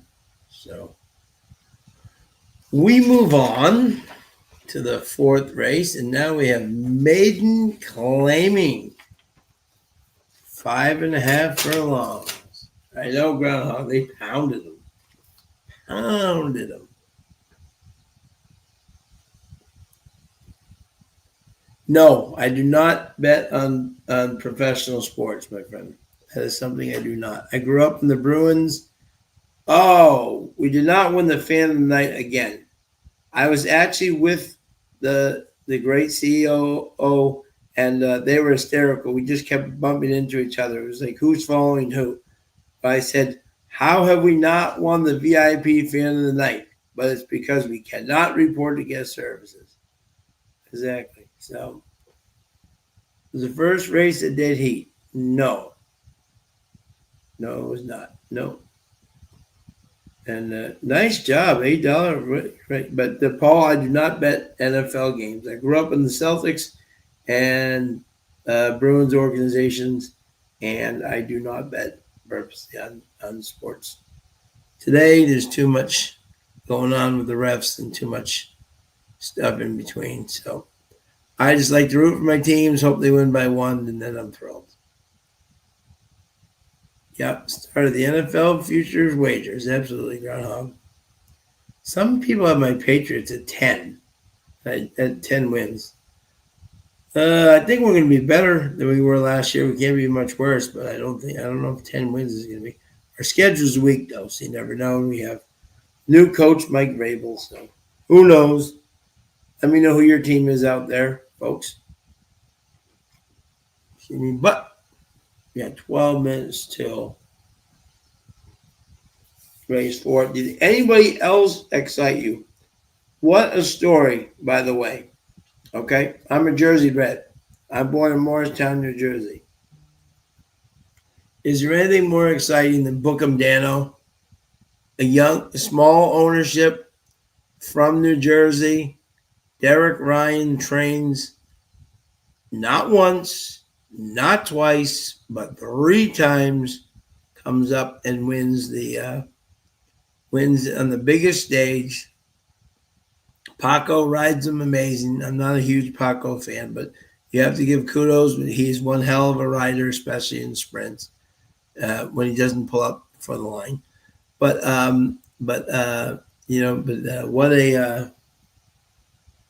what a story for those lovely people. I got to meet them this weekend, and what a lovely story that is for the small owners from New Jersey. The New Jersey bred Bookham Dano will not go to the Breeders' Cup. Interesting. They said he's run a lot of races. They don't want to overtax him, but what a horse he has been. Tough start to the pick 4. I agree with you. Yes, Paul, we have a quarterback. His name's Drake May, and he's going to get better and better as the years go along. He's trying to learn the Josh McDaniels offense, which is very yep. He has Bookham Dano is a fan favorite for sure. You should have heard how loud that crowd was when he was coming down the stretch. They love him. Yeah, we just don't have an offensive line. That's the truth, Paul. We need an offensive line for him to truly shine. And we need some actual receivers who can get separation. Other than that, we're doing great. So we have the stud running back from Ohio State, Henderson, who's going to be amazing. So, oh my God, Scotland ran huge, man. He was flying. Junior was flying down the thing. And then I don't know if you saw the next day, Roswell won for Junior and Mott. So great weekend for them indeed with 2 big stakes wins. See, on a night like this, we can talk about anything. See, great. Any questions? Bring back Jacoby Brissett. He can't throw, Sully. He can't throw. Bobby D's got exact a 7-3 with 126. Bobby's keeping me right on point here. Exactly 7-3 with 126. And a 1-5 favorite here. Ghost ya. Trying to get the this is interesting. And again, here's one of these moments where very interesting. Groundhog canceled a $10 win on Roswell at the last minute. Went with a hot tip from never do that. Never cancel Groundhog. Oh, Jacoby Myers. Oh, I would love to have Jacoby Myers back. He never should have left. So he never should have left. He's exactly what this team needs. Okay. So we're looking at this race here. Race 4. Maiden 5.5. Maiden claiming. Yeah, no, 2 is to the quarterback, Paul. Minnesota Incentive Program, 3-year-olds and up. And right now, your prohibitive favorite is 2-5 Ghost Shot. Okay, now here's the interesting thing I have. Okay, he's put Patterson on. Okay, and I believe that Patterson went earlier for Homer. Let's check that out. Let's see. Did he win the? Okay, let's see. Let's see here. Let's see. No, that was for Gordo. Okay. So here we have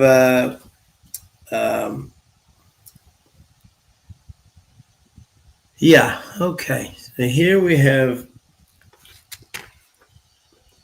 Patterson riding for Jason Homer. And these two have got connected twice and have yet to win. So I think that's interesting. But it's only a sample of 2. So you can't really go off that. And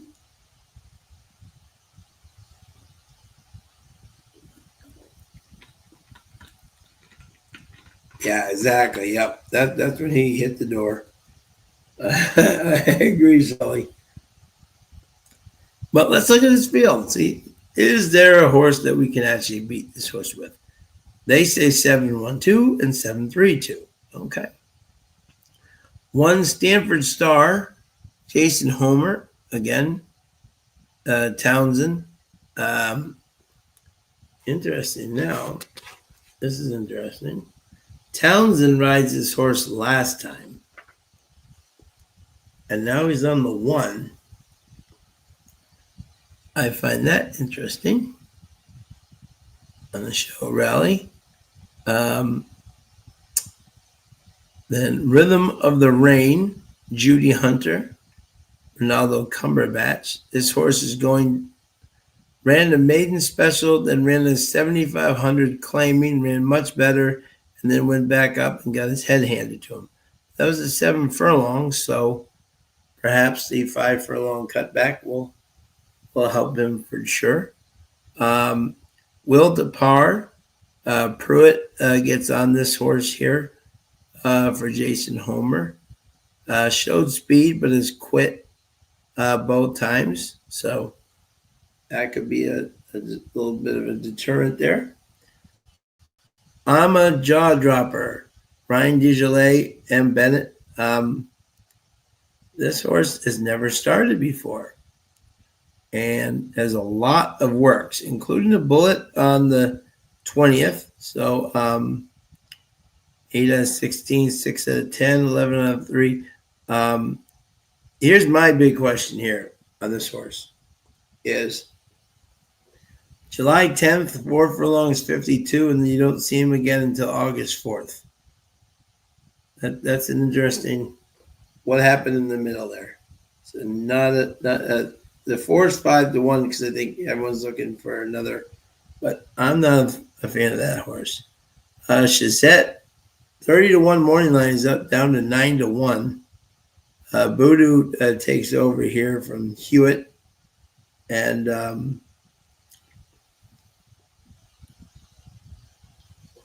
may have heard Hewitt on there before, but yeah, this horse is run against better at this distance. But even last time, just broke slow and was off the rail and never really figured. So I don't know how 5-1. Oh, Felipe's got 147. I love it. Good luck, Felipe. Yeah, I don't really know how this horse. The 6 Midnight Cheer. Boy, this horse Came in fourth last time. Is 20-1 right now. Needs to step up. And Gosia ran a very impressive race at 15-1 last time over Silver Creek Kid, just behind, just finished just behind. Interesting that. Hey Kim, how are you? So nice to join us, my friend. Hope you're doing well. Gosia, I mean, so this is interesting. 3-5. I don't know exactly. I'd be gung ho, but this horse definitely. And notice the 1 and the 7 exchange jockeys. Always interesting to see. Um, Danny's got 714 exacta box. Good luck, Danny. This is an interesting race. Okay. Very interesting race. It's 5.5 furlongs.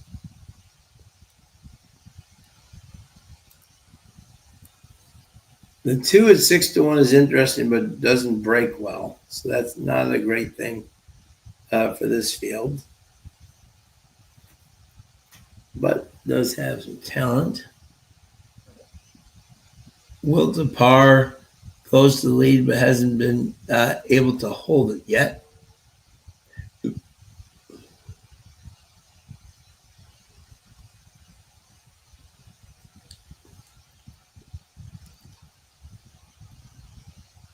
Let's see. Stanford Star, there he is. Siobhan Townsend takes over for this.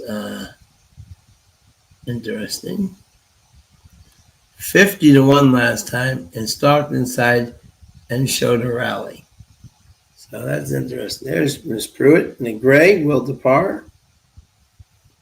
He'll be very easy to see up front. Danny Bass, 714 exacta box. Good luck. And Felipe's got, okay, Danny and Felipe got the same thing. So I think that's a, oh yeah, Tyler's just in the zone right now. Since he's come back to Ellis, he is just dominating people down there. But unfortunately for him, this past weekend was the last weekend for Jose Ortiz at Saratoga, and now he will be at Ellis. So good luck. I mean, well, he'll be at Kentucky Downs now, but good luck to that one, Kentucky, because Jose Ortiz is back. Ethan's got a 7-7-7-2 pick 4 try double. Good luck, Ethan. Bring it home. Yeah, but Tyler's just doing amazing, Paul. And he and Brendan Walsh are back together, and life is grand for those two. Understandably. So, you have 1 minute to post. I'm trying to find a winner here.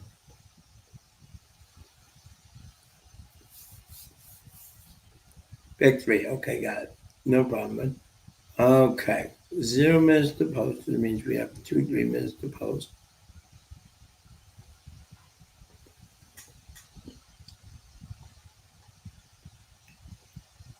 Let me see here. See what the exactas are paying here.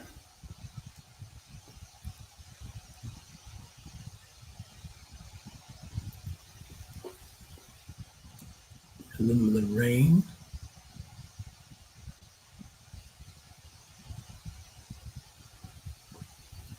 $200 to win a number 3 Sierra Pruitt. Tim likes the ladies. There you go. And Sierra's done very well here. Yep. Going with the lady. Neil's got a 7-3-1 try box. Bob Jackson's picks are 7-2-1.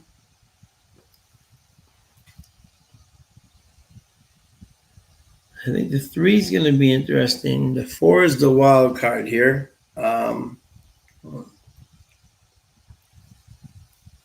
Let's see. I missed a post here.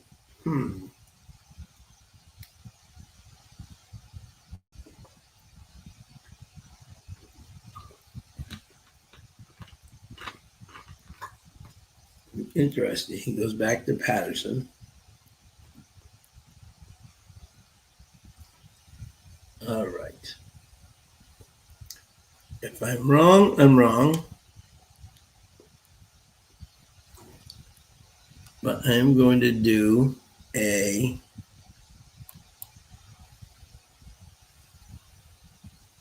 I'm going to do a $2 tri key 7 over the 1, 2, 3.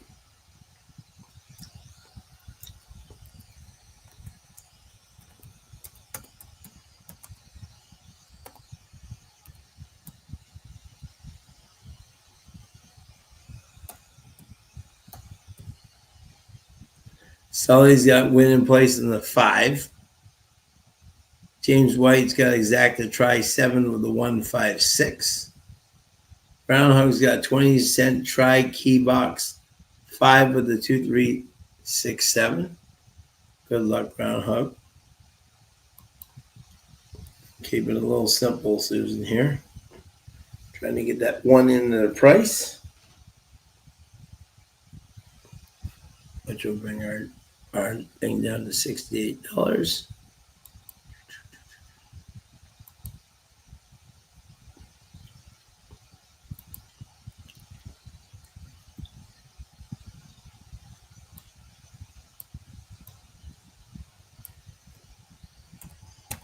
$68. There we go. Save.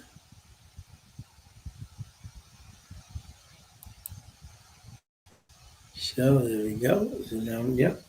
0 minutes to post. Thank you to everybody for joining us tonight. 93 strong here tonight on this beautiful night in Assiniboia. Thank you, Danny. Much appreciated.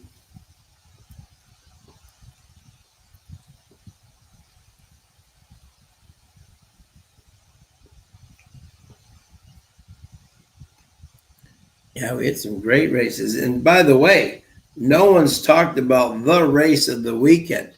Torpedo Anna versus Dort Vader. Thank you, Bob. So appreciate it, my friend. No, was that not? That may have been the race of the year at Saratoga. Dort Vader and Torpedo Anna. I thought Brian moved maybe a little bit too early on Torpedo Anna, but I think that's the only move he really had. And then Dort came right on the outside. What a stretch duel. The whole way down, and Torpedo got her nose up. So that was amazing. I think that was one of the most exciting races of the year, and for sure. I describe Torpedo Anna right now as a baseball player. I use this analogy. Torpedo Anna had a 99-mile-per-hour fastball. She's down to 94, but she's still incredibly effective and still can win the game. And I think that's what she is. But she's definitely lost something on her fastball. She's run a lot of times, but still a champion nonetheless, and an absolute must-see to see live. She's amazing. And she truly is the grizzly bear. So 0 minutes to race 4. They're starting to slowly get to the thing. Oh, she had to work for that one big time, Bobby. We all thought for a second she got beat. We really did. But the heart of a lion. And Brian J. Hernandez got her to the line for the win. Kim always bets from her account. Yep. Good luck, Kim. 4 looks on his toes.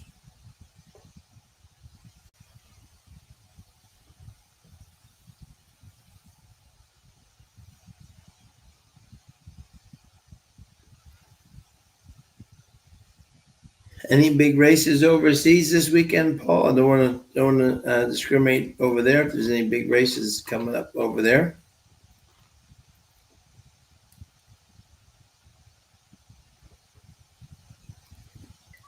We got the Woodbine Mile coming up at Woodbine, which is all the mile horses on the inner turf this year. And Charlie Appleby, I believe, is bringing 1 or 2 horses over for that. He wants to get all his horses to run up at Woodbine so that they can, because it's on the inner turf course. The outer turf course has been closed until next September. So, but Del Mar is such, the turns are so tight that this will be a perfect warm up for his horses. So, we're getting near the gate.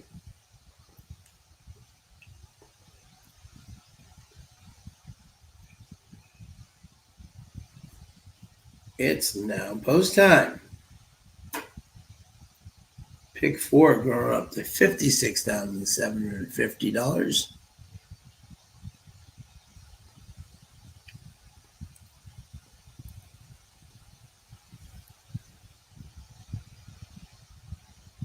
Yeah, Bobby D, it is a absolutely beautiful, beautiful track. And they have a hotel right on the, so you're right on the turf course, because the turf course is right next to you. When you stand near the railing, you're on the turf course. Then you have the poly track in the middle and the inner turf in the inside. So Woodbine is a beautiful track, Bobby. If you have a chance, get up there and see it. Definitely worth it.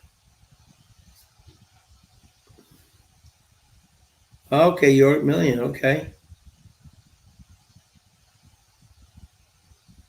Nice job. Kim loves betting on Canterbury racetrack. Dennis Allen. Love that man. One of the great callers in our game. And also the voice of the Minnesota Vikings. Yes, it does, Sally. 2 of them. Bobby, the only problem is Americans can't because commerce rules. Oh, here we go. Good luck to everybody. That's the one bummer about Canada. And they're off. And they're off. Breaking a little slow was Rhythm of the Rain. To the inside, that's Will to Par, showing a bit of early speed, but Midnight Cheer wants the lead and is going to get it by a half a length. Ghost, yeah, the favorite. Now goes on by and is up by 3/4 of a length. Settled back in third, Shazette. I'm a jaw dropper. The first time starter back to fourth. Will to Bar moving up the rail in fifth. The trailer's going to be Stanford Star and Rhythm of the Rain. The opening quarter, 24-1. And now Ghost, yeah, has secured the lead by 2 lengths. Trying to battle back on. Come on, 1 and 3. Come on, 1. Go through the middle. Go through the middle, 1. Oh, come on, 1. Go through the middle. Is now up by 3 and is starting to pour it on. A 16th of a mile to go. This one isn't in doubt. Ghost Ja is going to win by 7. I'm a jaw dropper. Rallied for second. Looked like Midnight Cheer finishing third. Fourth to Will to Par. Okay. That's how we're going to play it tonight. We're just going to have bombs come behind the favorites and the other. Okay. Got it. That's how we're playing tonight. Oh, yeah. Canterbury's an awesome track. Great announcer. Great everything. What did I miss? Okay. The Stewart's opposed to number 7, Ghost, yeah, as your race winner. Second goes to number 4, I'm a jaw dropper. A quarter mile at a time. To determine the show position. Nice job by the first timer, Anna, getting up there a second. Paul Allen. Say Paul Allen. Thank you. Thank you, Paul Allen. What did I say, Paul? Yeah, Paul's great. I love when he does the race with his son. By the way, that is so cool. Jareth was up there for a while. Jareth Loveberry, I believe, was up there. Danny, can you get that? There we go. Let's see. What did Danny have there? Oh, yeah, 174. Yeah, look at that. A couple of people at 174 here, I believe. Let's see. James at 7 with a 156. Bob Jackson at 721. Neil had 731. Danny Bass. Look at Results of the that. photo show number 714 69 exacta share. box. Finishing third. Love it. And look at Goes to number Felipe. 3. 147. We got winners in the lounge. Love to see that. There were, I should say, in the chat, not in the lounge yet. Yet. Big word yet. But yeah, great job, Danny and Felipe, showing how it's done. Love to see that. Love to see winners in the lounge.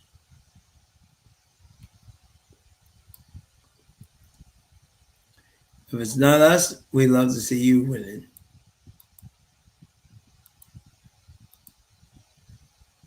Okay.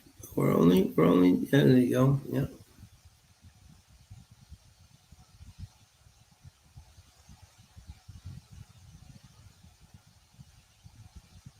Is that us betting or the level of the track?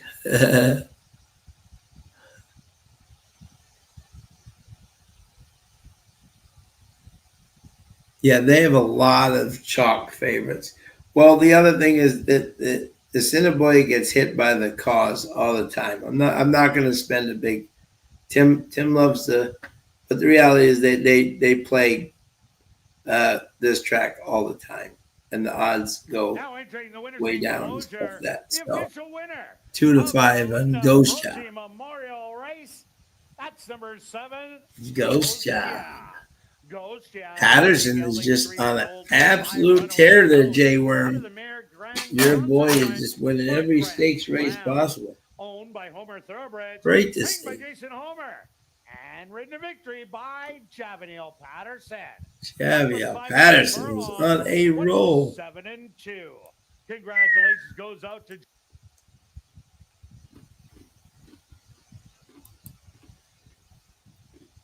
All right, while we have some time here, let's get our opinions here. Is Torpedo Anna the number 1 filly in the nation? Has Dort Vader caught up to her? Is Nitrogen the number 1 filly? And I will say this without a doubt. The 3-year-old fillies do not beat the 4-year-old fillies in the Breeders' Cup. It's just a fact. Every year, we all remember Next when people thought she was single of singles and she came in 4th.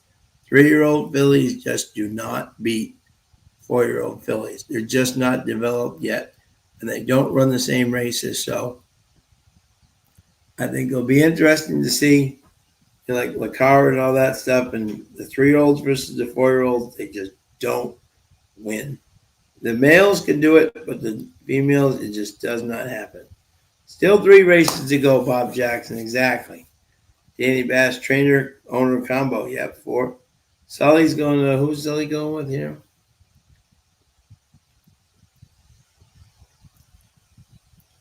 Yeah, Groundhog. Saw that one big time, yeah. Sully's going with Aaron Gobra. Trifecta's 527. Good luck. Yeah, exactly. We're still very much in the game, my friend. See, here's Felipe, but here's the thing again. Yeah, I'll say it. I like Lacara when she's on the lead and she's brave. She doesn't want to quit to anybody. Watch these 3. Look at the Breeders' Cup history with female, with the 3-year-old females. They just don't win because they're not developed. The males can, but the girls they just don't win at versus the older. But if they're trying to distaff, they just don't work. Next was probably your closest horse to possibly winning that, and she came in a distant 4th to the 3-way. And look who I have here. Are you kidding me? The 2-time Emmy winning co-host, Colin Sheehan. How are you, buddy? I'm doing good, Sean. How are you doing? Good. Were you just doing some double down magic before this? We knocked out doubling down for this week. Went over to Kentucky Downs for Saturday. Oh, good. Big day. You got the $3.5 million Nashville Stakes. What races are you um, uh, honing on this weekend, my friend? Yes, we did race 10 and 11, which is the Nashville, which you just talked about, and the Resolute Phillies Turf, I think it was. Resolute okay. Racing. He's naming a lot of races these days, as you've noticed. Yes, exactly. The Resolute. We're gonna have the Resolute Stakes pretty soon here. Yes, Resolute Racing Ladies Turf is race 11, and I like 8-1 and a 20-1 in that race. So it was an exciting version of doubling down. That would be very exciting. And folks, if you're on Twitter and you follow Colin and Vinny, I was just up with Vinny this weekend. Exactly. Make sure you follow them and get involved on the double down daily game. And you can win some nice degen stuff and prizes and gift cards. Right? Is that yep? So.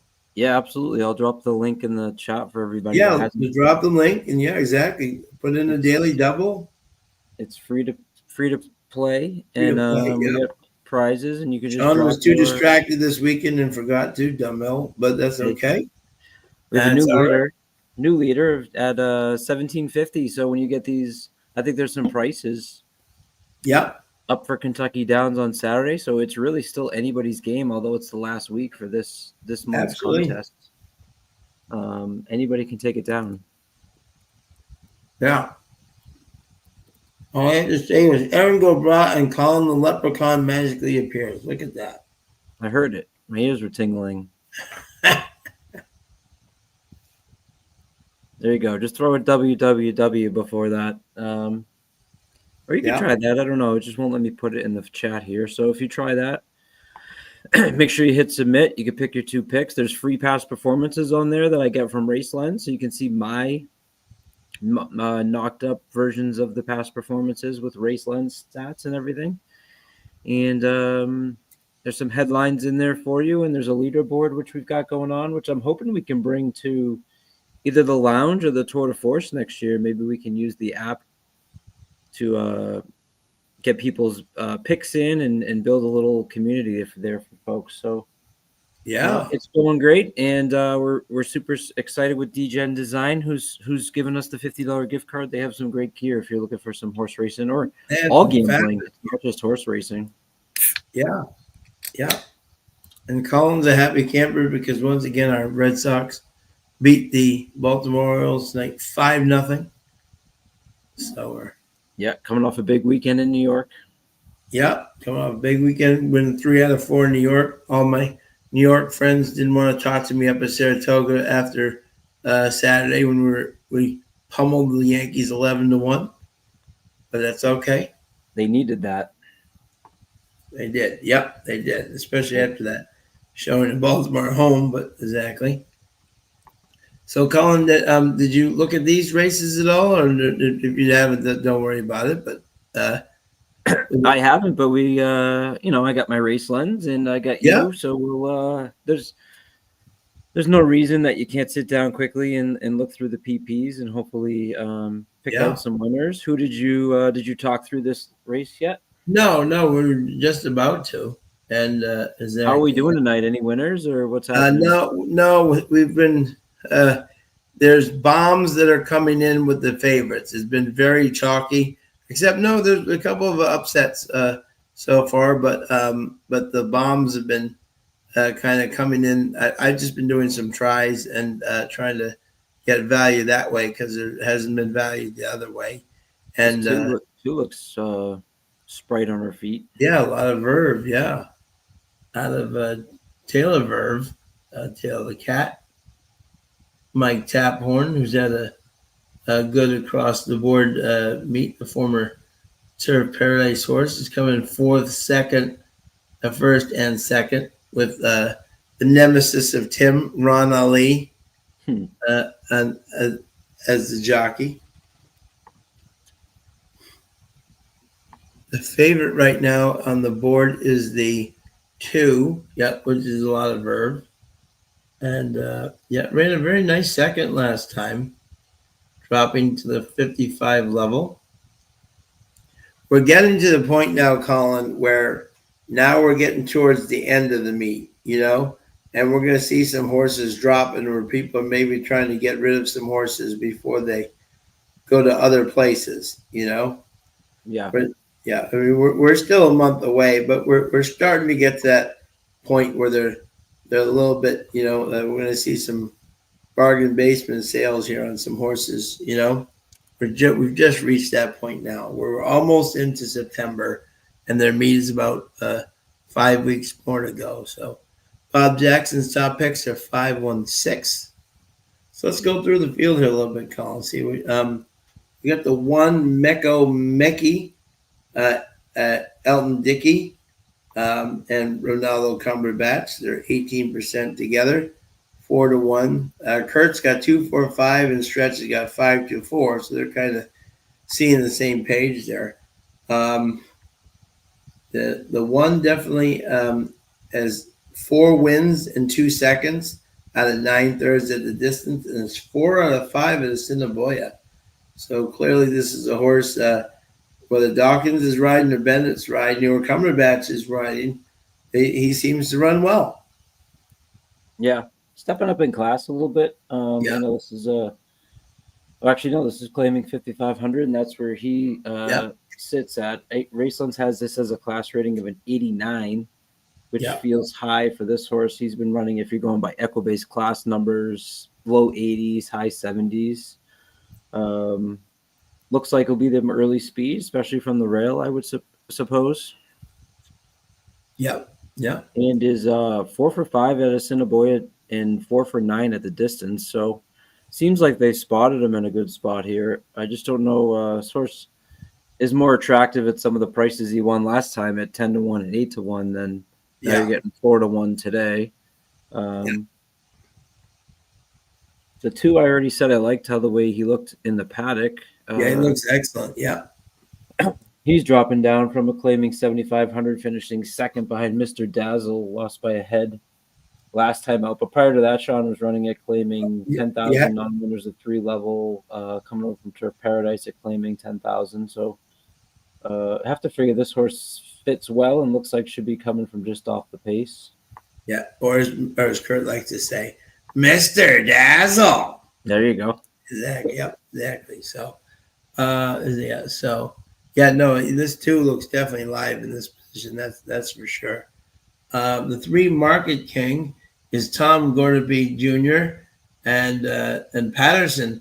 This kid is right now is just he's already won 2 stakes races tonight, Colin.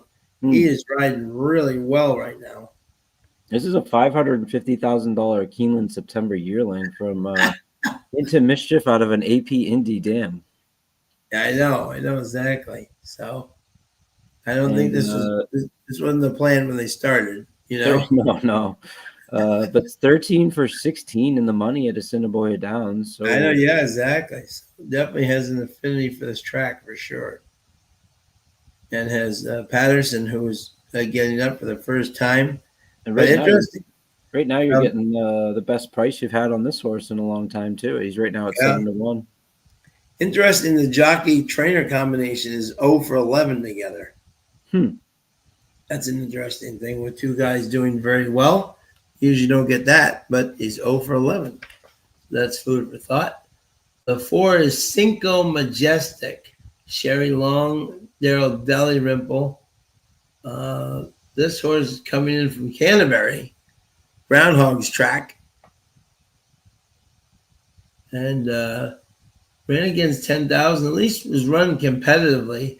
If I'm looking for how a horse is done, at least it looks like he's won the he's run against some good horses, at least 15,000, 10,000. So this drop here. Yeah, no. I'm not crazy about the Canterbury horses. I don't know how they've been doing this year, but not for me. Yep. And then we have the 5 best of Greeley. Greeley's Conquest. and Michelle Nault and Deshaun Bino. I haven't seen a lot of Deshaun Bino tonight. This horse has run some solid figures since she's taken over. Yeah, I wonder if the horse wants to go longer though. Yeah. It does have a victory 5.5 in May. I guess probably fits. The speed figures fit. Yeah, and tonight and this two together out of 20, they won 60% of their starts together. Is that amazing? Yeah, that's impressive. Plus 43 ROI. Yeah, yeah. So Neil's got a 751 try box. And, Rick Alford, how are you, buddy? He's on the 1. And let me see whose picks here. Bob Johnson's got 516.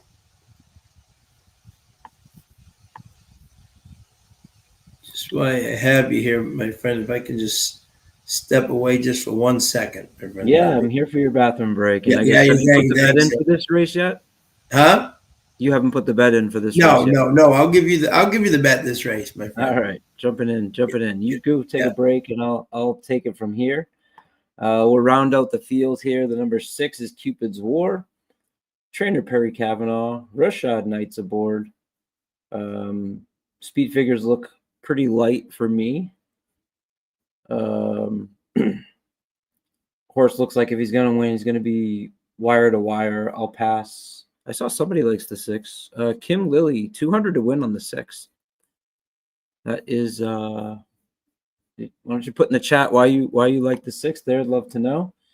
The number 7 is Mr. Dazzle. We'll save it for Sean to do the impression. Last time out, put up a Equibase speed figure of 91, coming from just behind the leaders in that one, winning at 8-1 and a claiming 7,500. So drops down another rung here to the claiming 5,500, and is cutting back in distance a little bit. Horse has had some success at 6 furlongs, 44 races up at Assiniboia Downs, 4 for 11 at the distance. I'm going to build my bet around the 2 from what I saw on the track. Obviously, haven't had a chance to go back and look at the replays in here. There's your 7, Mr. Dazzle, who certainly fits from a class standpoint. So looking at the 2 and the 7, getting some pretty nice prices there. The 5 is your favorite. I have the 1, 3, 4, 7 as your early speed, with the 2, 6, and 5 coming from off the pace of the early speed. We talked about that 3. So I'm thinking kind of 2, 7 closing. 2, 7 closing with hopefully the 3 sticking around. So now it's a question of how do we bet that? It's where we need Tim. Tim's the better of the group. Let's take a look at the probables. Getting some nice prices throwing out the 5. Let's go back and take a look at the 5. That's the one for Michael Nault with Bino aboard. Some high 80 speed figures. Was running at the claiming 5,500 though. Does do well up at Assiniboia. But I think we're going to try and get maybe an exacta home here. I like the exacta payouts for $1, 2 3s, 41 and 60 the other way. Throw in the 7, it drops it a little bit, but you're still looking at like a $17. So we'll take a shot with a $2. How much money did Sean? How much money we have? I think I saw 60. We'll do a $2 exacta box. 2, 3, 7. It'll cost us $12.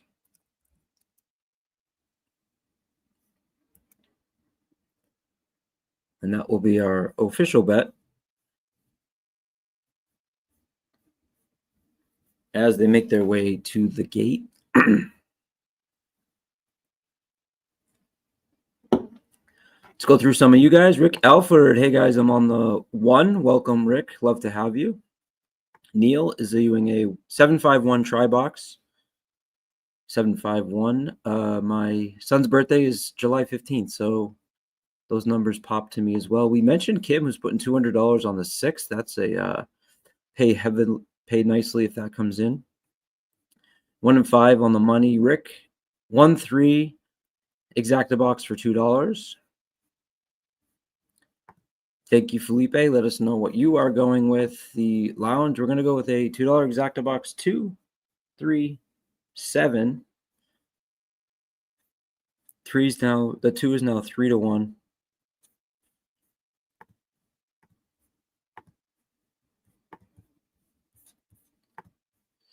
For those that are interested, I'll share my screen here real quick before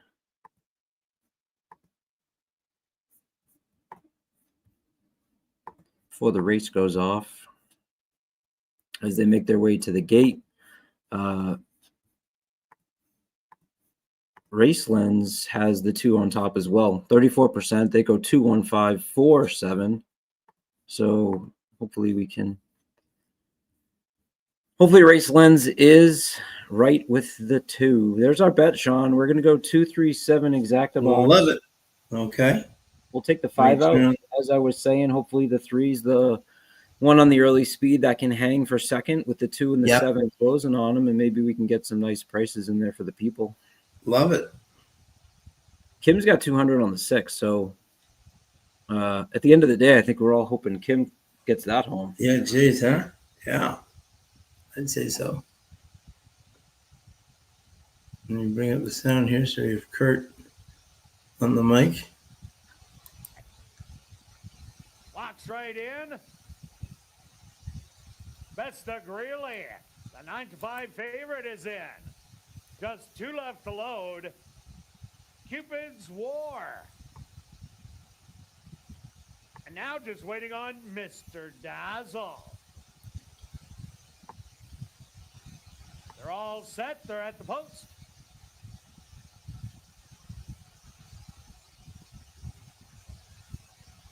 And they're off. From the middle of the track, that's Cinco Majestic. Showing good early speed. Miko Mackey is going to try and match him on the inside. Settle back in third. That's a lot of verve in between horses. Mr. Something went wrong with the 3, yeah. In fifth. Besta Greeley. He was supposed to be on the front. Yeah, exactly. Yeah, something clearly happened. 23 and 2, the opening. 23 and 2, they're flying. Miko Mackey and Cinco Majestic battling it out early. Trying to reel him in on the outside. Mr. Dazzle, Besta Greeley, and a lot of verve. They hit the head of the lane. Miko Mackey with the short lead to the outside. That's Cinco Majestic, not giving up. A lot of verve, and Besta Greeley, they're coming with a rush. Besta Greeley has the best stride going, and is going to draw off to win by like 5-2-7. a lot of verve in second. Maybe the 5 bumps somebody. The 3. Nice job, Rick. Good job, Rick. Look at that. Ice cold exacta box. Penn State Nittany Lions rock.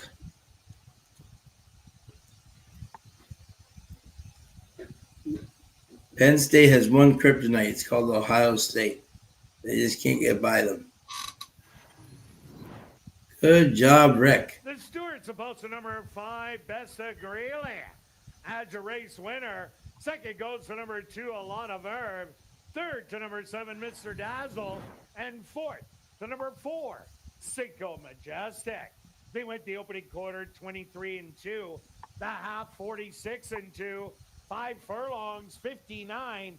Time for the 5.5 furlongs, 105 and 2. Yeah, okay. I love it. This is their year. I love it. There you go. So, Colin, we were kind of talk earlier. What race this weekend? What do you call it? This past weekend caught your eye the most of any of the races? Any of the races that caught your eye up there at the spa of the 5 grade ones? I mean, the initial impressions coming away are just we saw some really great horses and some superstars, both in my girl Torpedo Anna, who I'm under the kind of belief that of the you mute this here. FSW. I kind of think the jockey thought he had that race in the stretch and led up just enough on Anna that made that probably a lot closer than it was. Now, Darth Vader ran a huge race. Yeah. But to me, it was like I just felt like for a minute you thought it was all over. And I wonder if the jockey felt that way too and kind of led up just enough that became really exciting. Bookham Dano, of course, an incredible sprinter who we talked about on our Pick 5 show as being a very likely single and winner in there. Yeah. Patch Adams is a 7 furlong specialist, and that's such a distance that I really rely on horses that have had success at that distance. I don't consider a sprint or a route. I know it's kind of talked about as being a sprint, but for me, it's that middle line. It's middle, yep. And you want to find horses that have had success at that, and that's who Patch Adams is. He's perfect in that 7 furlongs, and he really he did well. And then of course Sovereignty. How can you not walk away? I think it looked more impressive than it was because of who the field was. We didn't know what magnitude was, and maybe he's not as bad as he was on Saturday, but you would have liked to have seen. We were talking about this Nashville Derby, me and Vinny on the show, and there's a lot of dirt horses in there on the Kentucky Derby Trail who probably could have showed up and ran a much better race than Bracket Buster. I mean, maybe that would have been, we know Sandman's not in the League of Sovereignty, but they're going for the $3 million prize at Nashville when maybe there was a second place prize sitting for them up at Saratoga. Yeah. Burnham Square is another horse that's trying the turf. We were kind of wondering what's going on with that. Tistastic tries the turf. For me, this is a spot that actually fits nicely for Tistastic, who has 2 wins at Kentucky Downs. Yes. I think last year that's where he started. That's kind of how he went along the trail. Yeah, absolutely. Yeah. He's an Asmussen Winchell thoroughbreds horse, and Winchell owns Kentucky Downs. So you have to think they have to be coming in there with a horse that's ready. And if I remember correctly, I think he was like 8-1. Yeah, he is. Yeah. Yeah. I think he fits kind of nicely in that spot. Yes, but the other ones you wonder, like maybe should they have just tried one more up at Saratoga? I don't think anybody was beating Sovereignty that day, but we talked about it, Sean, where the only thing that might beat Sovereignty is Sovereignty in the trip. And when there's only 4 of the horses, he's going to get a nice clean trip and he's going to smoke you. No doubt. No doubt. So, maybe a field of 12 and a field of 19 is what it's going to take. Yeah. But yeah, I think it stinks to walk away. When all the chalk wins, I'm sure there's a lot of players that aren't making a ton of money. Big Dom was one that we talked about on. I think we talked about it on the show. If not, we talked about it afterwards, and he went off at 3-1, and that was Vinny's biggest win bet of the day. So once you just hit that, you can kind of sit back and watch. And the pick 5 ending with Torpedo and I hit, but that was 150, and then of course the late pick 5 was only $50 for all the favorites. Right.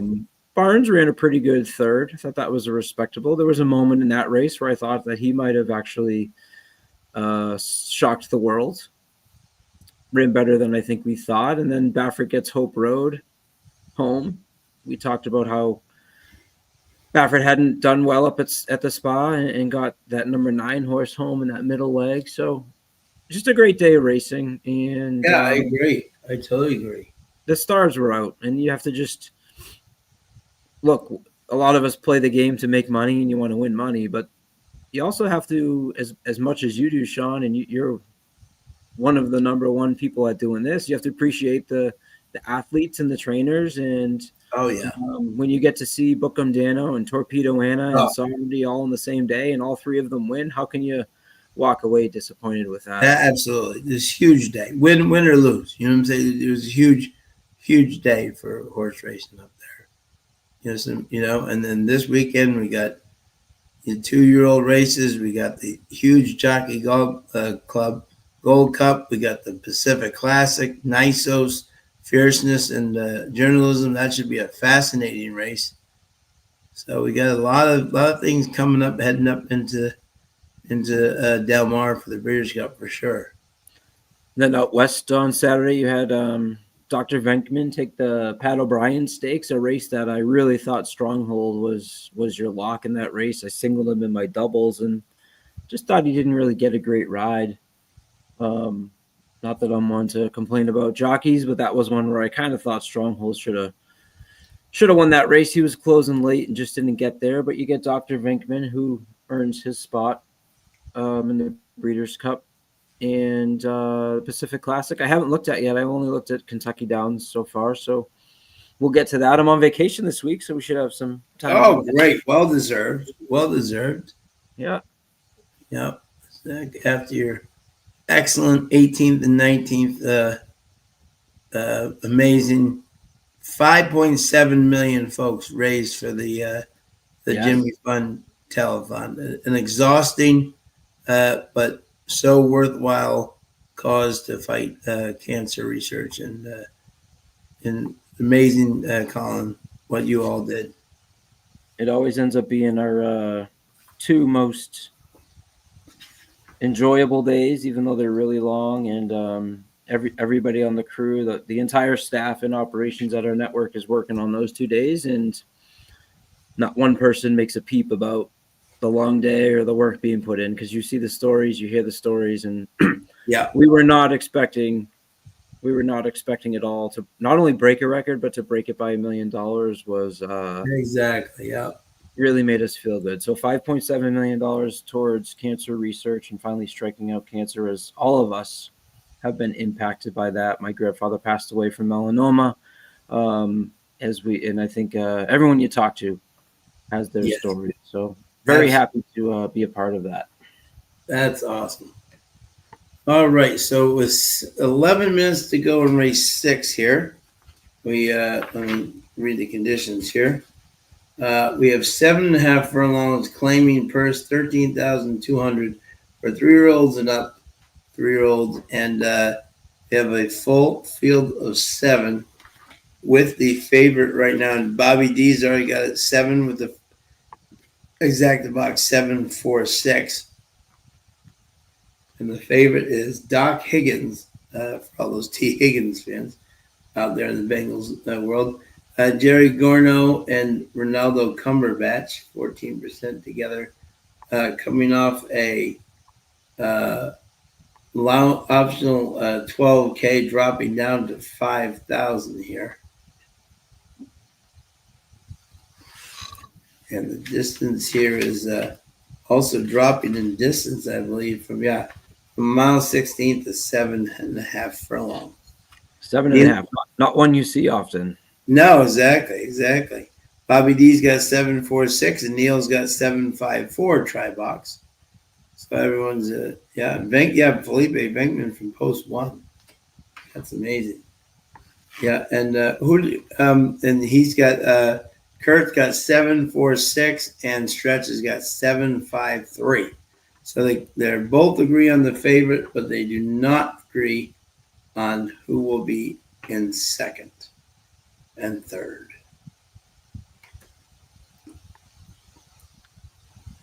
Yeah, Seven's been running at longer distances. He's apt to go wire to wire in his victories, but if he doesn't get to the front, Sean, he kind of looks like that 3 in the last race. And as I looked back, maybe that was the problem. The 3 needed the front to have a shot. That's where that horse was going to do his best running and just didn't get there. But you have another horse here who back in May at Evangeline goes gate to wire. Yeah. But if the horse hasn't gotten the lead, I don't see, at least the last 10 races I'm looking at, where the horse has won. If he gets past, he's kind of a fierceness. Yeah, I don't know about that bad, but at least in the company that he's been running against. Yeah. Speed figures are high. I mean, He's 1 out of 7 for average speed in this field, but he's 3 out of 7 in your class. Your class rating actually goes to the number 5, explosive, who's been running at allowance optional claimers of 12,500. Hasn't Hey, done James Delgado. He's got a 7.56 with a 1 trifecta. Good luck, my friend. It's 5-1 last year at 30-1 up at Assiniboia. Yeah. Who did you have on top? I had the 5, I believe. Let me see. Let me confirm that. Explosive. What did I have here? Yeah, explosive. I had as my top play. This horse at 7.5 furlongs came in third to Lab Rat and Jakey Byrne.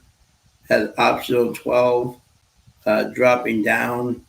Is 9 out of let's see, is 8 out of 17 in the Assiniboia, and is 9 out of 14 at the distance in the money. So this horse clearly does like the 7.5 furlong contraption. I'll definitely throw out last year's Spears Memorial. He was facing much tougher, but the 7 furlong seems to really like it, and Pruitt gets back on, and I think she could be a major factor here at 3-1. Love it. Who's your top pick here? I'll share my screen here real quick. First thing I look at, Sean, when I handicap, especially if we're doing it quick like this, is Race Lens will give you a race projection with a win percentage. And 65% is actually really high, but it's actually not as good as you'd think it would be. When you see 45, 50%, and then the next one's at like 10, then that's a pretty solid horse. You're getting 65% on the 7 here. It's probably because of the big drop. What I like to sometimes do with the race projection is it'll show you the horses that'll be early. So it's got 1, 5, and the 7 on the front end, right? Yeah.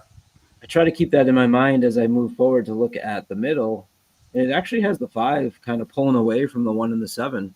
Yeah. So, at the end, obviously it has the 7 passing, but I think the 5 there, who you just talked about, explosive, is certainly one that you'd want to keep in the mix. If you're going to do something more than a win bet, I think that looks pretty nicely for that 5, because then you've got the 3 and the 4 and the 6 coming back.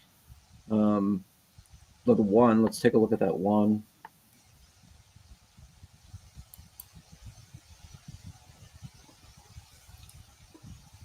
The pace is late is not good.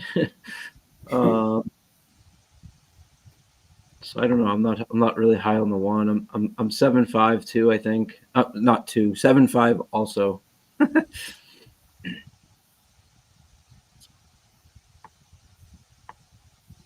Yeah, interesting.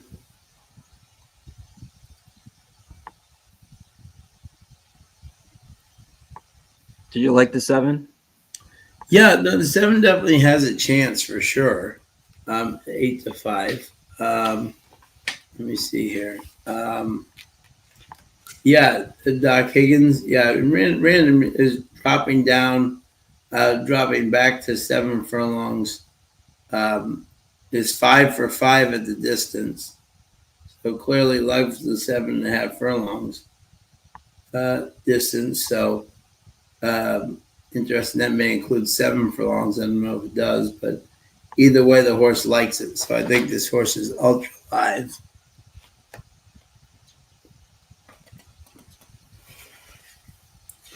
We got Riders Up.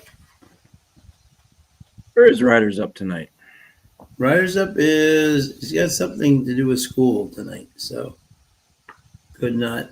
Now that he's back in school, has his school duties. I can't believe anybody trusts him with the future of younger generations. Well said. There we go. So there we go. And speaking of birthdays today, we wish our good friend, she's probably not watching tonight, she's probably asleep.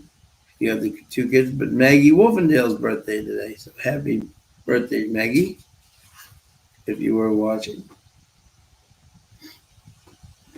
Yeah. I saw your post, as Sean. So good at keeping track of everybody's birthday. And let's see here. 7. Trying to find a third horse here, you know? With the 5 and the 7? Yeah. The 6 is interesting at 9-1. Has one at the 7 furlong distance. Yeah, has some figures that fit.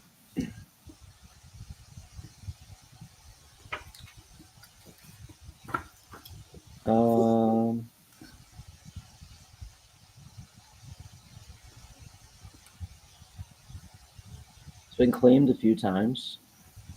Yeah. Yeah, and thank you, Felipe. If you guys haven't, if you could hit that like button, that'd be fantastic. Thank you, guys. As always. There's Sheila Pruitt, Lisa Pruitt's daughter, trainer. In the form, the always dangerous Antonio Whitehall.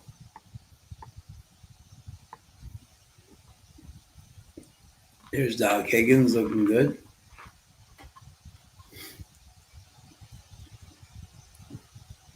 There's our field with 1 minute to go, which means you have about 5 minutes to go. But the 6 last time, just watching the replay, was number 7 in the last field. Came out of the gate. They went a mile and a 16th. So I had to fall back and get behind the leaders in order to save ground on that first turn, and then ended up 4 wide on the second turn. So you see the 5th place on there, but I feel like horses at this level going 4 wide around the second turn in a 2-turn race. Yeah. It's kind of what is expected. Yeah. You have another 2-turn race here, but you're obviously starting off a little bit closer to that first turn. Danny Bass has got a 7.543 try box. Good luck, my friend.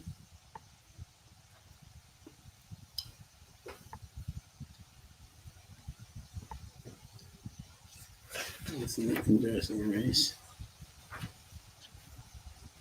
Yeah, I think that's a good choice for your third horse. Which one for the 6? Yeah, I would agree with that. Yeah. Yeah.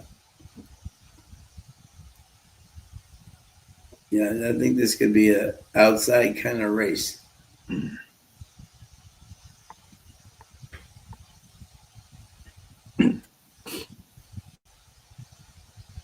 Yeah, this is interesting.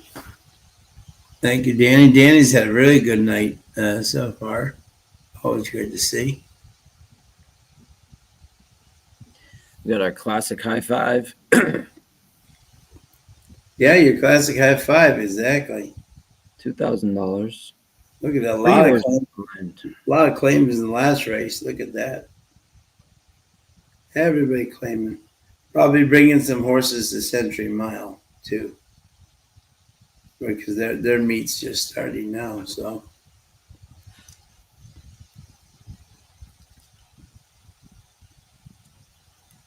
let's see. Okay. So I'm trying to think how to put the bet together properly here. Your exact is 7 over the 5 is paying $8. 7 over the 6 is paying $13. 5 over the 7 is paying $11.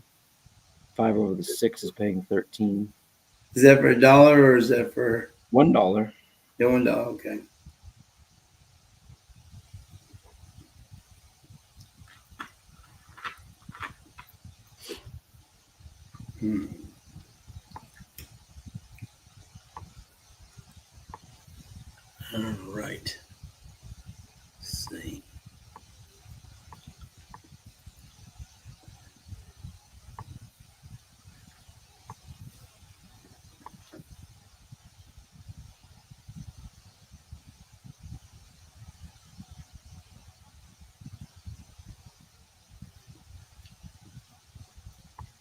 I mean, would you consider like a 5-7 with all and hope for a bomb in the or would you? Because the 4 and the 6 I think are interesting horses. You know, six is interesting. 7-1 for sure. Yeah, I mean, if it was me personally, the only thing I would do is I would probably lose this way, but I'm just in the opinion if I'm going to use even money in a 3-1 that I would pick one way. Yeah. You know what I mean? So I would do either 7-5 all or 5-7 all, just like stretches there. Yeah. Only because with the all, you're going 1, 2, 3, 4, 5. Your $5 bet becomes a $10 bet, and then if your even money wins, how much is it worth the risk? Yeah. That's just Yeah. me personally, but I'm not going to talk you off of your bet. No, Zach. I'm saying, you know. I think those two are the best. So, All right, here I know what I'm gonna do, my friend. My All pick right. is.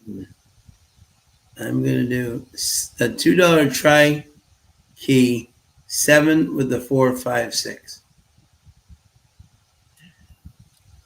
I'll put it in for you. Yep, thank you. $2 try key. Yep, 7 with the 4, 5, 6.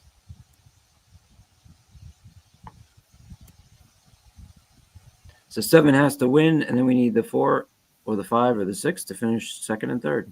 Yep. And Rick Johnson's got 7 with the 3, 4, 5, 6, so he's right there with us. Groundhog's 6 is second, and the win place is for the double pick 3. There you go. And I was just thinking, since I come on, I might as well give a daily double to end the night. Yes, absolutely. Yes. Since that's where we come from. Yep. And I'm going to do a daily double 7 with the 1-9. Love it. 7 with 1-9. Love it. Let's bring up Kurt's call.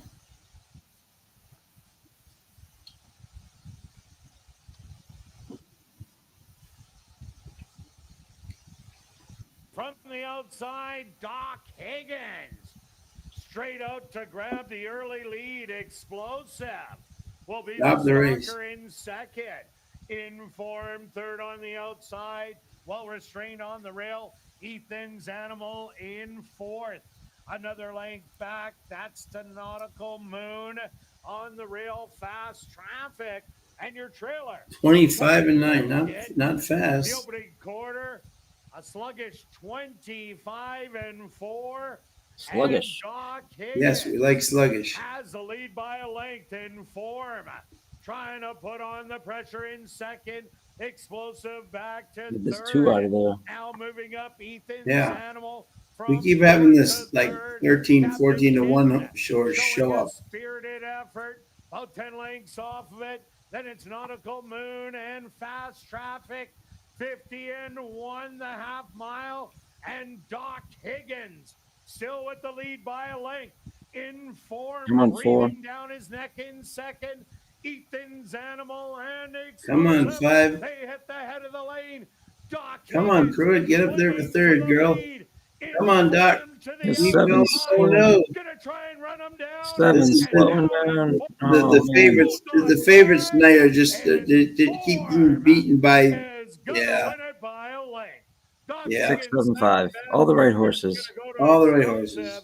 Fourth to Captain King. This is what the favorites are doing. They're all going to the lead and then suddenly forgetting how to run.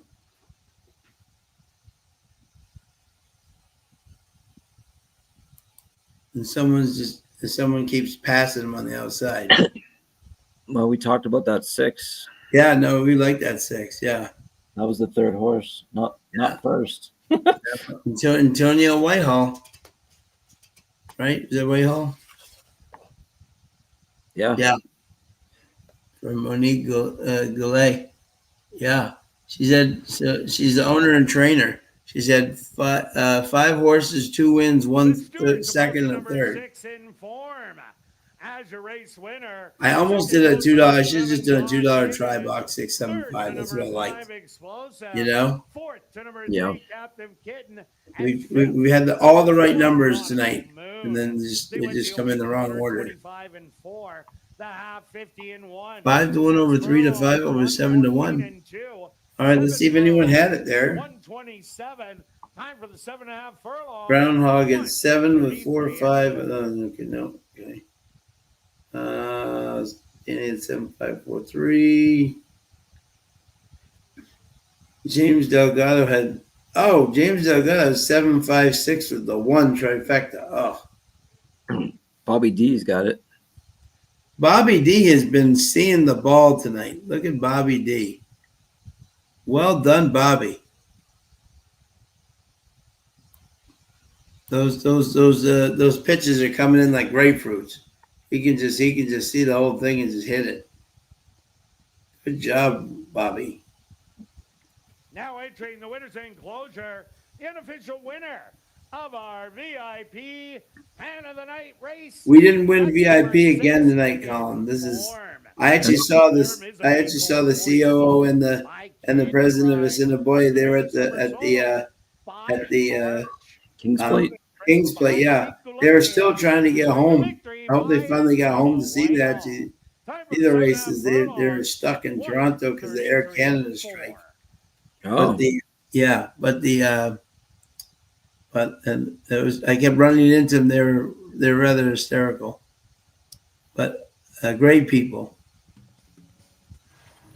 we love our Assiniboia Downs. How was the King's Plate? Oh, it was excellent. It was a great time.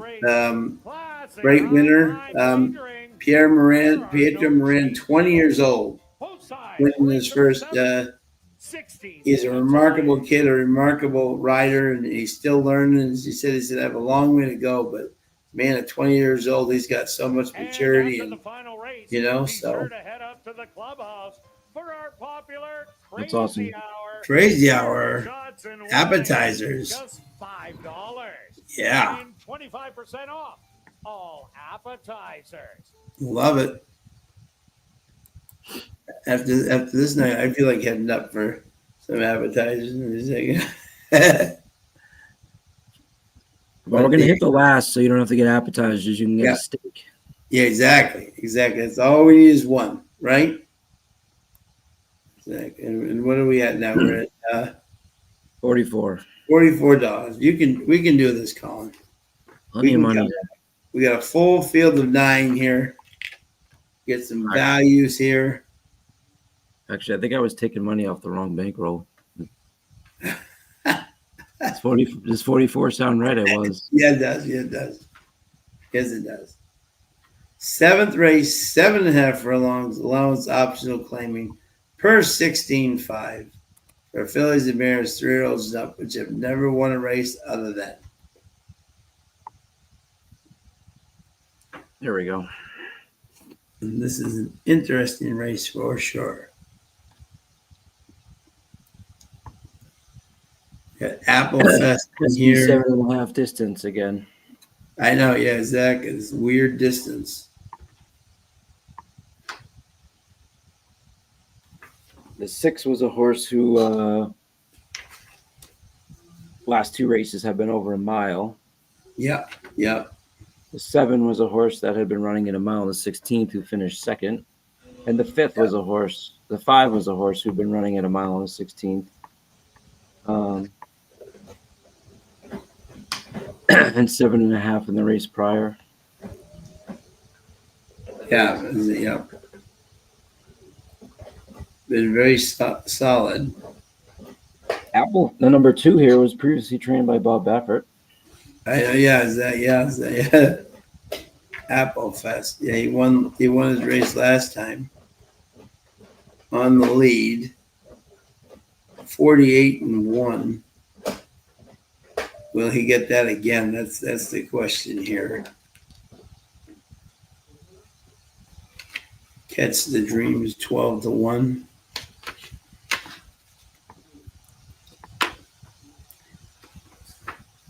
Who's the Raceland saying is the top pick here? Let's see.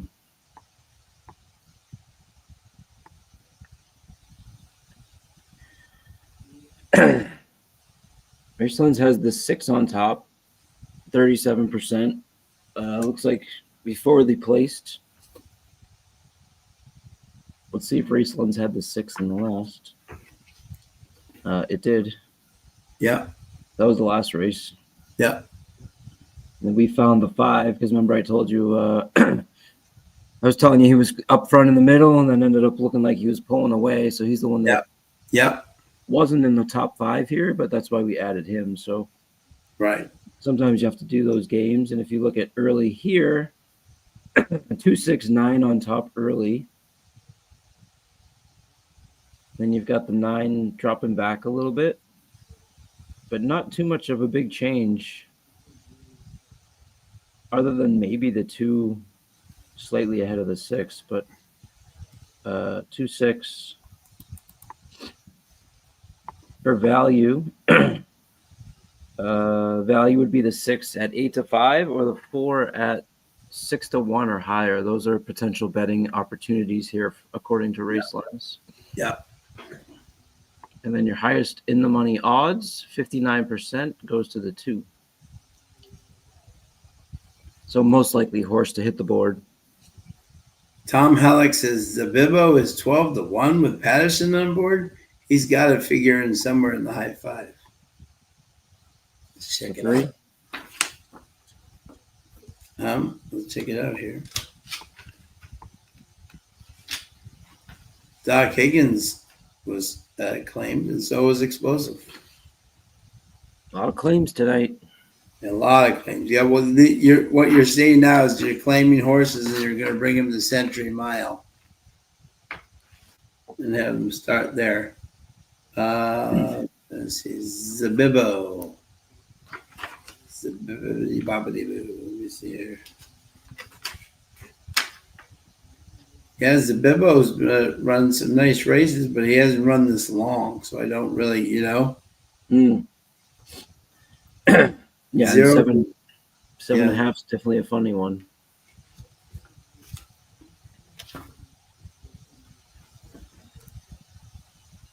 Very interesting. Let us know who you like out there. Where's the next trip to, Sean? Okay, and we're actually going to try to recruit one Colin Sheehan down there to the Parks Derby. Oh, September nice. 9th, September 19th and September 20th. Because this year, for the first time, Parks is actually running on the Friday before the Parks Derby, and they'll be all Pennsylvania bred stakes races. Nice. Which is great because there'll be a lot of good names that you will know that are Pennsylvania breds that will be in those races. So some from New York, some from, so it'll be very interesting. So that'll be fun. I think is Keith going? Yes, he is. Yep. We may have to get our Boston friend to come down with us. My September is so jam-packed. Yeah, we got. That's your business. I was going to say, yeah. We got hockey starting next week. Yeah, isn't that amazing?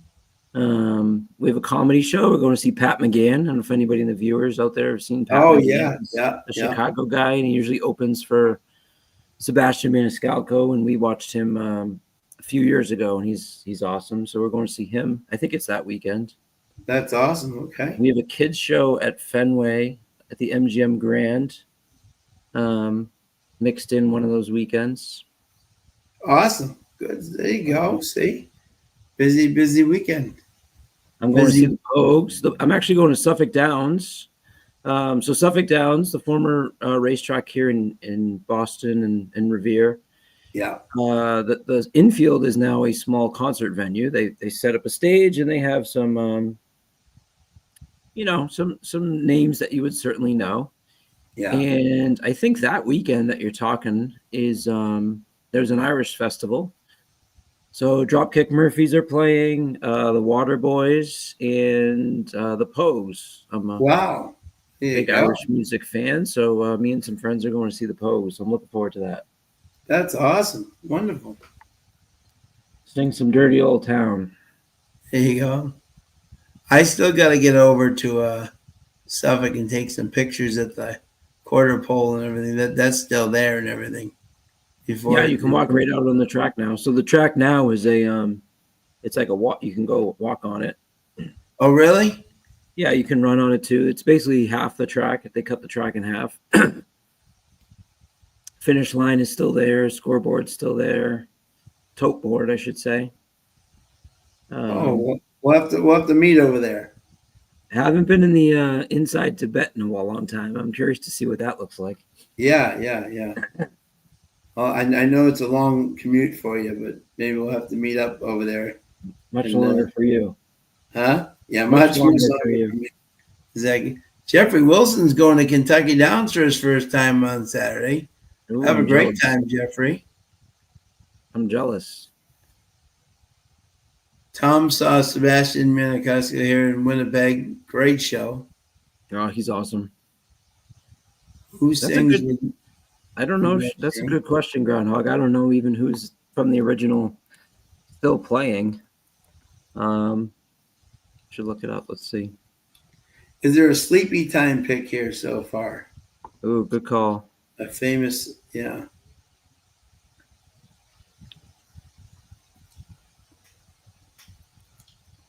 Casually classy. 9's alert. 9's up. 9's ready to go. Nine definitely does not want the sleepy award. No. And the 7 looks good. 4's a little 4's in the running.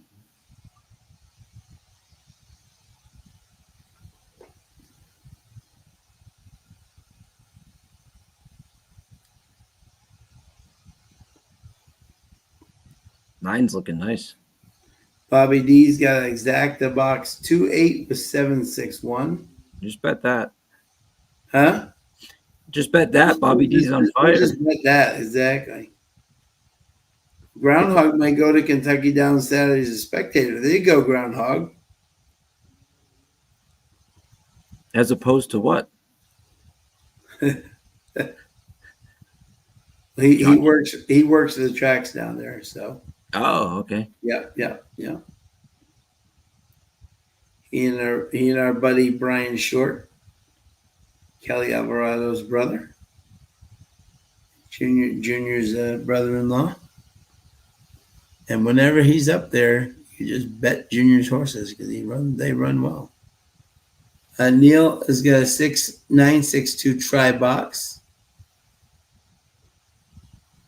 Zabibbo is the only horse that he knows, so he feels obligated to bet him. Bibbidi bobbidi boo. Riders up one more time. 5 is definitely the sleepy time pick. Yeah. We will fade the 5. Fading the 5.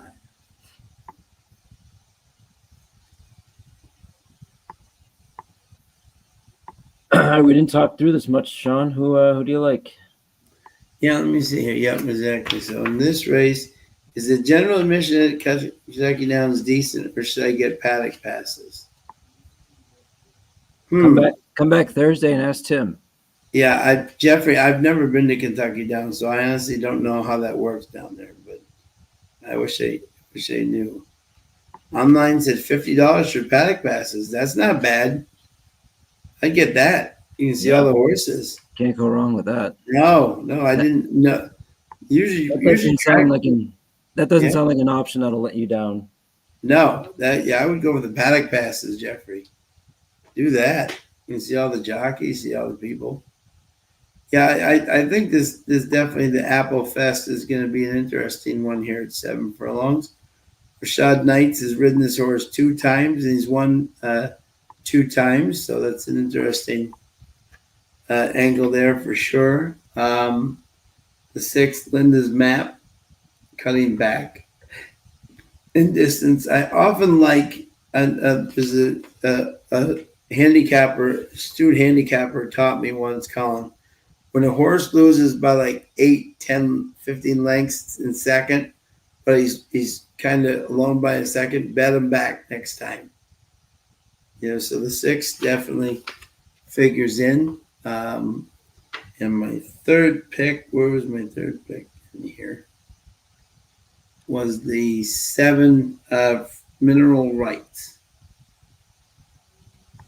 Jason Homer's Townsend.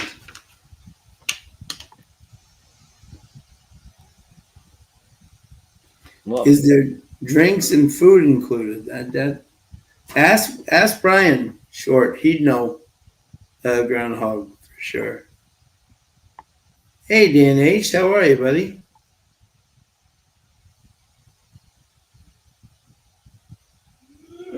Okay, so the general admissions kind of a disappointment. Try the paddock pass. There you go.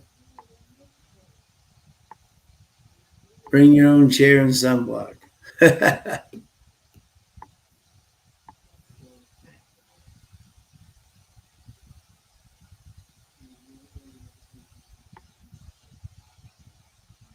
What about the 9 in this race for the Pruitts? Is it worth a bet? Yes. Yes. Mm-hmm. I like that horse. Yeah.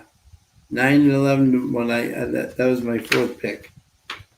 Yeah, casually classy. Yep. It's run 2 very decent races and run against Welcome to Hollywood, who is not in this race tonight. So both the 6 and the 9 are very happy that Welcome to Hollywood is not in this race.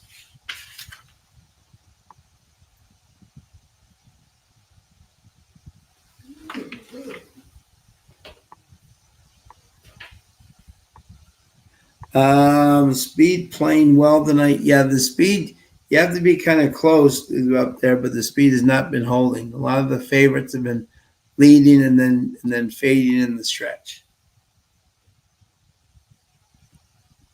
Rick Alford's on the 9 here. 6 with Tim's favorite rider, Ronald Ali.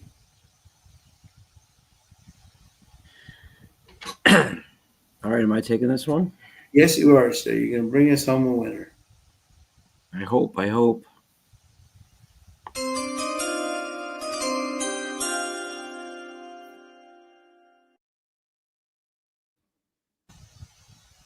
All right, last race. Assiniboia Downs. I go for a try key box, Sean. I like it. Okay. Be a little bit expensive, but we'll try to get a winner home. Love it. We have $44. It'll actually leave you a little to throw in something else. We're going to do a try key box. I think the 2 is most likely to get in the money. Yep. So we will go 2. And this will be a $1 base. 2 over the 1, 6, 7, 9. Okay. Love it. That'll cost you 36. Love it. So we got $8 to $8 for you to spend, Sean. Love it. Okay. This is the last race, yeah. So only 7 tonight. So. The horse I'm worried about is the 4. It's kind of the one I was going back and forth between the 1 and the 4.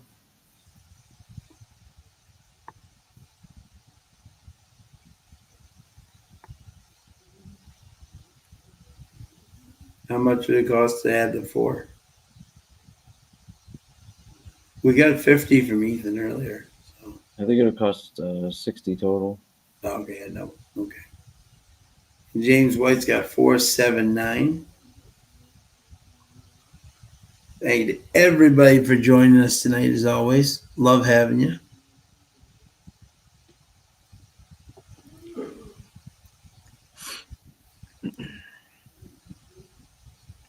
Seeing some nice winners out there tonight. We just want to get on the board with you.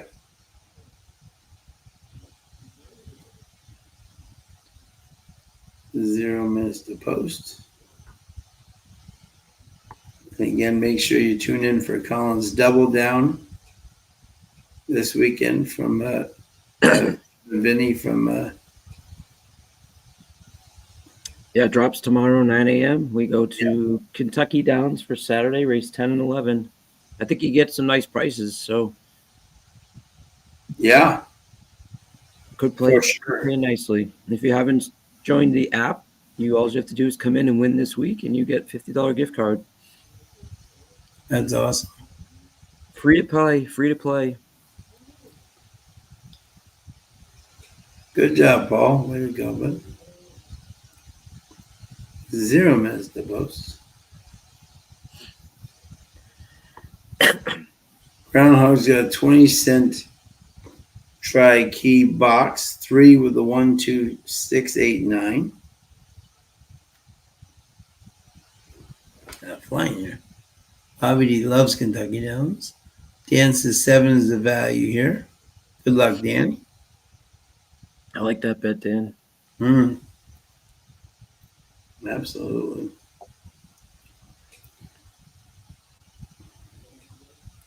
And then normally that's how I play the tri-key boxes. I don't like to use the favorite as your key. Yeah. Because you kind of figure that horse is going to get in the money anyways. But I don't know. I just don't know that I could guarantee those other ones that one's going to hit. Yep. Yep.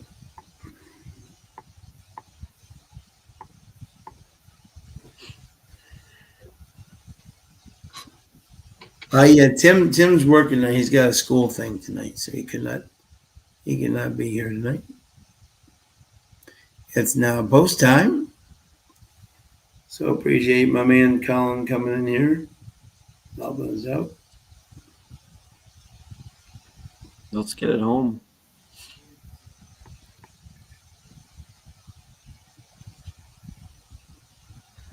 I'll be in your neck of the woods on Sunday, Sean. Oh, there you go.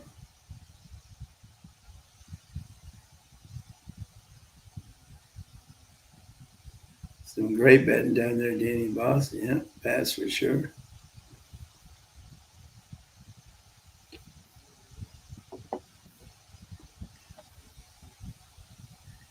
We'll have to meet at one of the high school football games this year, as my brother's the starting quarterback for your hometown. Yeah, absolutely. Absolutely. Yeah, go see one of them for sure. I'll let you know when I'm coming down. Yeah, absolutely. Yep. Yep, I agree, Neil. Very solid strategy. One more time, and we can't. And there was no music, so they can't go after us.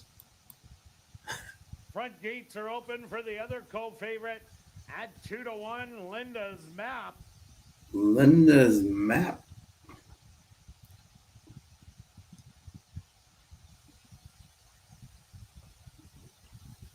Mineral Rights set to go in. Just 2 left to load. Frankie's Girl. And now just waiting on Casually Classy.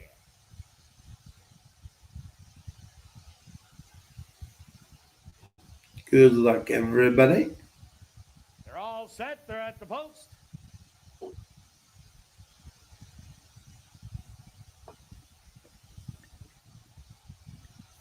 And they're off. 2 broke nice. A little slow one. Yeah. JJ's American Diva. Apple Fest.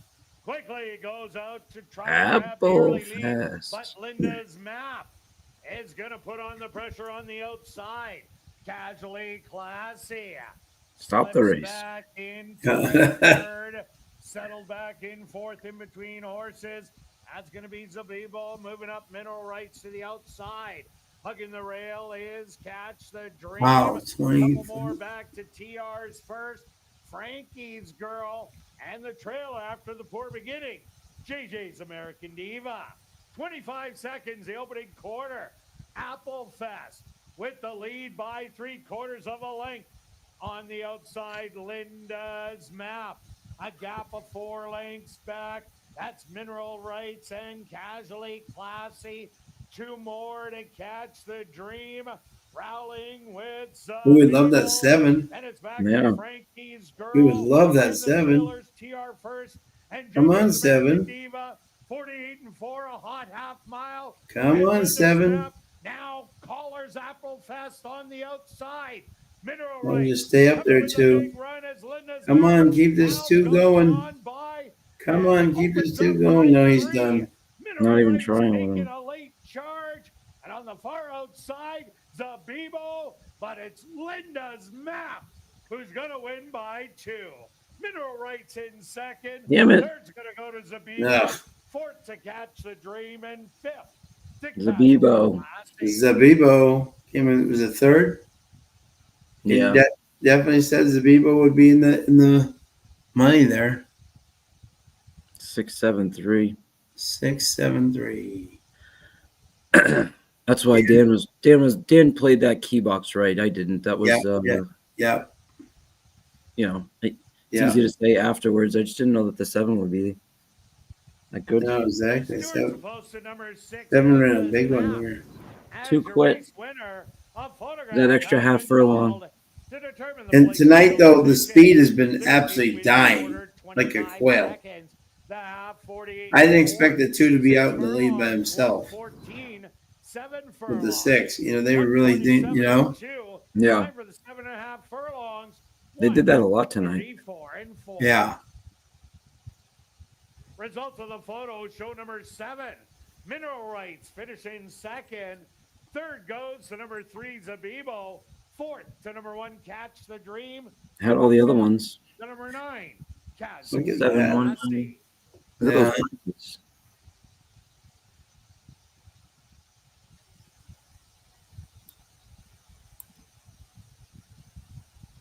That should pay nice. Yeah, Jeffrey, have an awesome time at let us know how you have fun at Kentucky Downs, my friend. Yeah, I got to start working on the Saratoga card for tomorrow. Yep. Thank you, Bobby D. Thank you to everybody who joined us tonight on the show tonight. Special thanks to my boy Colin here for jumping on with me here. That's okay, Paul. You know, Zach tested my good luck. Oh yeah, good luck, Paul. Absolutely, we're always thinking of you, my friend. But exactly. But yeah. So and we had all the numbers. You know, tonight we were seeing the right horses, just not the right order. You know. Yeah, we're betting them the right way. And sometimes you have that night. You just have those nights, you know. NH, thank you, my good man. So, against number 1, Catch the Dream. Objection. we had an objection. The 9 on the 1. Okay, that won't help us. 9 on 1. See, thank you, Tom. As always, Tom's right next to near Assiniboia. Thank you, Tom. Very good. Yeah, exactly. So there you go. So 9 and 1 really doesn't affect unless you have the Super Fi. Thank you, Neil. As always, bud. Have a great one. Thank you to Ian for my chicken parm. Monsters race. That's number 6, Linda's Map. Linda's Map is a chestnut filly, 3 years old. By Linda's Map. Out of the mare, Magdalena's Moment. Tim had to have Ron Ali all for sure. Trained by Carlos Moreno and ridden to victory by Ronald Ali. That's right. Carolina, see you, my friend. Look forward to see you on Thursday night. There's no Woodbine this week because they're having the Canadian sale there for the horses. So we will be at Del Mar on Thursday. Nice. Yeah, but but Woodbine will be back next week. So I love the late daily double at Del Mar, the $5 minimum. Oh yeah, awesome. Yeah, so very good. So we didn't win tonight, but we had a lot of fun as always. You guys are fantastic. Press the like button if you can. Helps us out live. Yep, Del Mar live, Neil, on Thursday around 5:30, 6 o'clock. We'll let everybody know the time that is, depending on what people can do. But exactly, so Love it. Well, good job, Sean. Holding down the fort solo is not an easy thing to do. So no, thank you, sir, and I appreciate you jumping in. Thank you, sir, and everybody tune in to Colin's Daily Double, and everyone have a great night. Talk to you soon, guys.